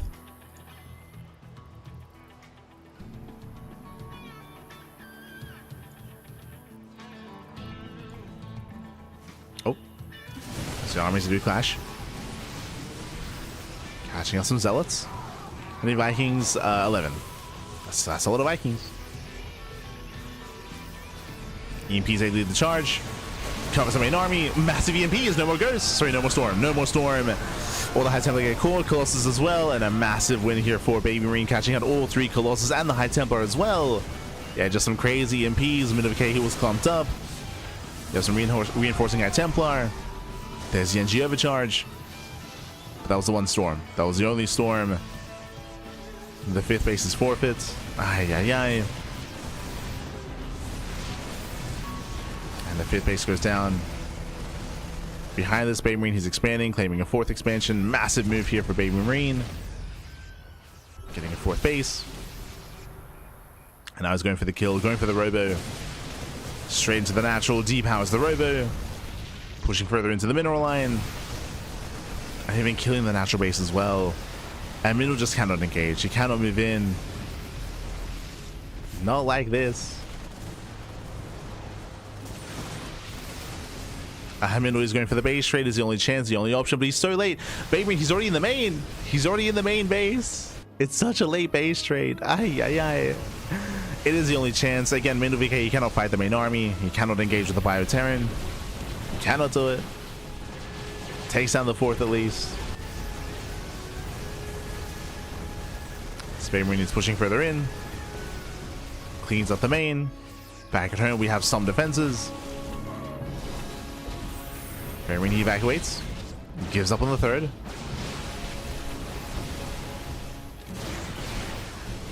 EMP lands. There's still a couple of storms left over.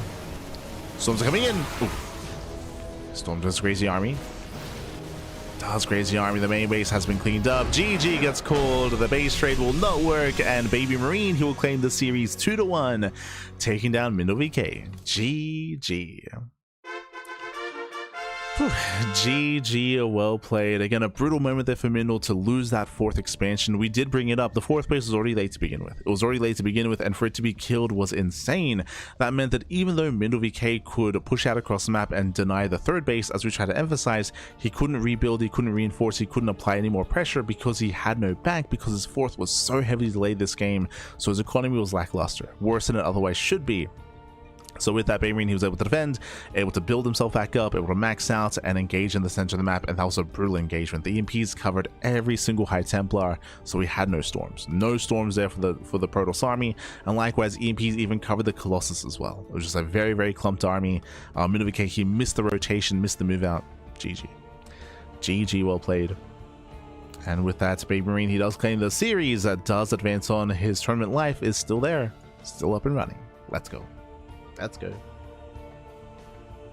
But GG, well played. Congratulations to BabyMarine.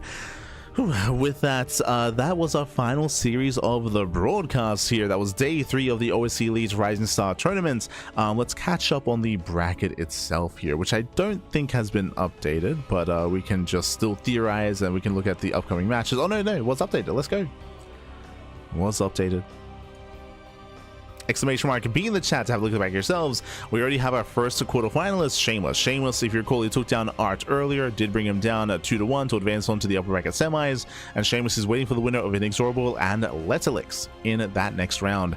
Scrolling down, we have Jumy versus Milky Cow. Ooh, that's going to be a spicy PvT. Always love casting Milky Cow. He's a very aggressive Terran player, very aggressive, so best of luck to the two as they face off. Scrolling down a little bit further, we have Rebellion versus GgMaChine. They're going to be facing off as well. GgMaChine being the last remaining Zerg player here in the upper portion of the bracket. Likewise, we have Milky Cow and Inexorable as well, looking to stop the PvPs. Best of luck. Best of luck. When it comes to the lower bracket, there's still a lot more matches to go on, to conduct. Still a lot here to go through, so best of luck to all the remaining players in that lower bracket. Best of luck, as we have Creature versus Moja also next time as well. Bearing in mind that we're wrapping up here for the week, we'll be back next week here with some more OSC Elite. Again, this event typically does last a couple of months. It's a very, very long event, a double elimination bracket, a lot of matches, a lot of games, a lot of StarCraft. GG, well played. Again, Shameless is coming in as the heavy favorite to win it all, and we'll see if anyone can stop him. He already did show a little bit of weakness against Art, so we'll see if, I mean, in my mind, players like Jumy, Milky Cow, GgMaChine, those are the 3 that I'm looking at here to bring Shameless down, or maybe even BabyMarine from the lower brackets. He's got a ways to go, though. He's got a ways to go.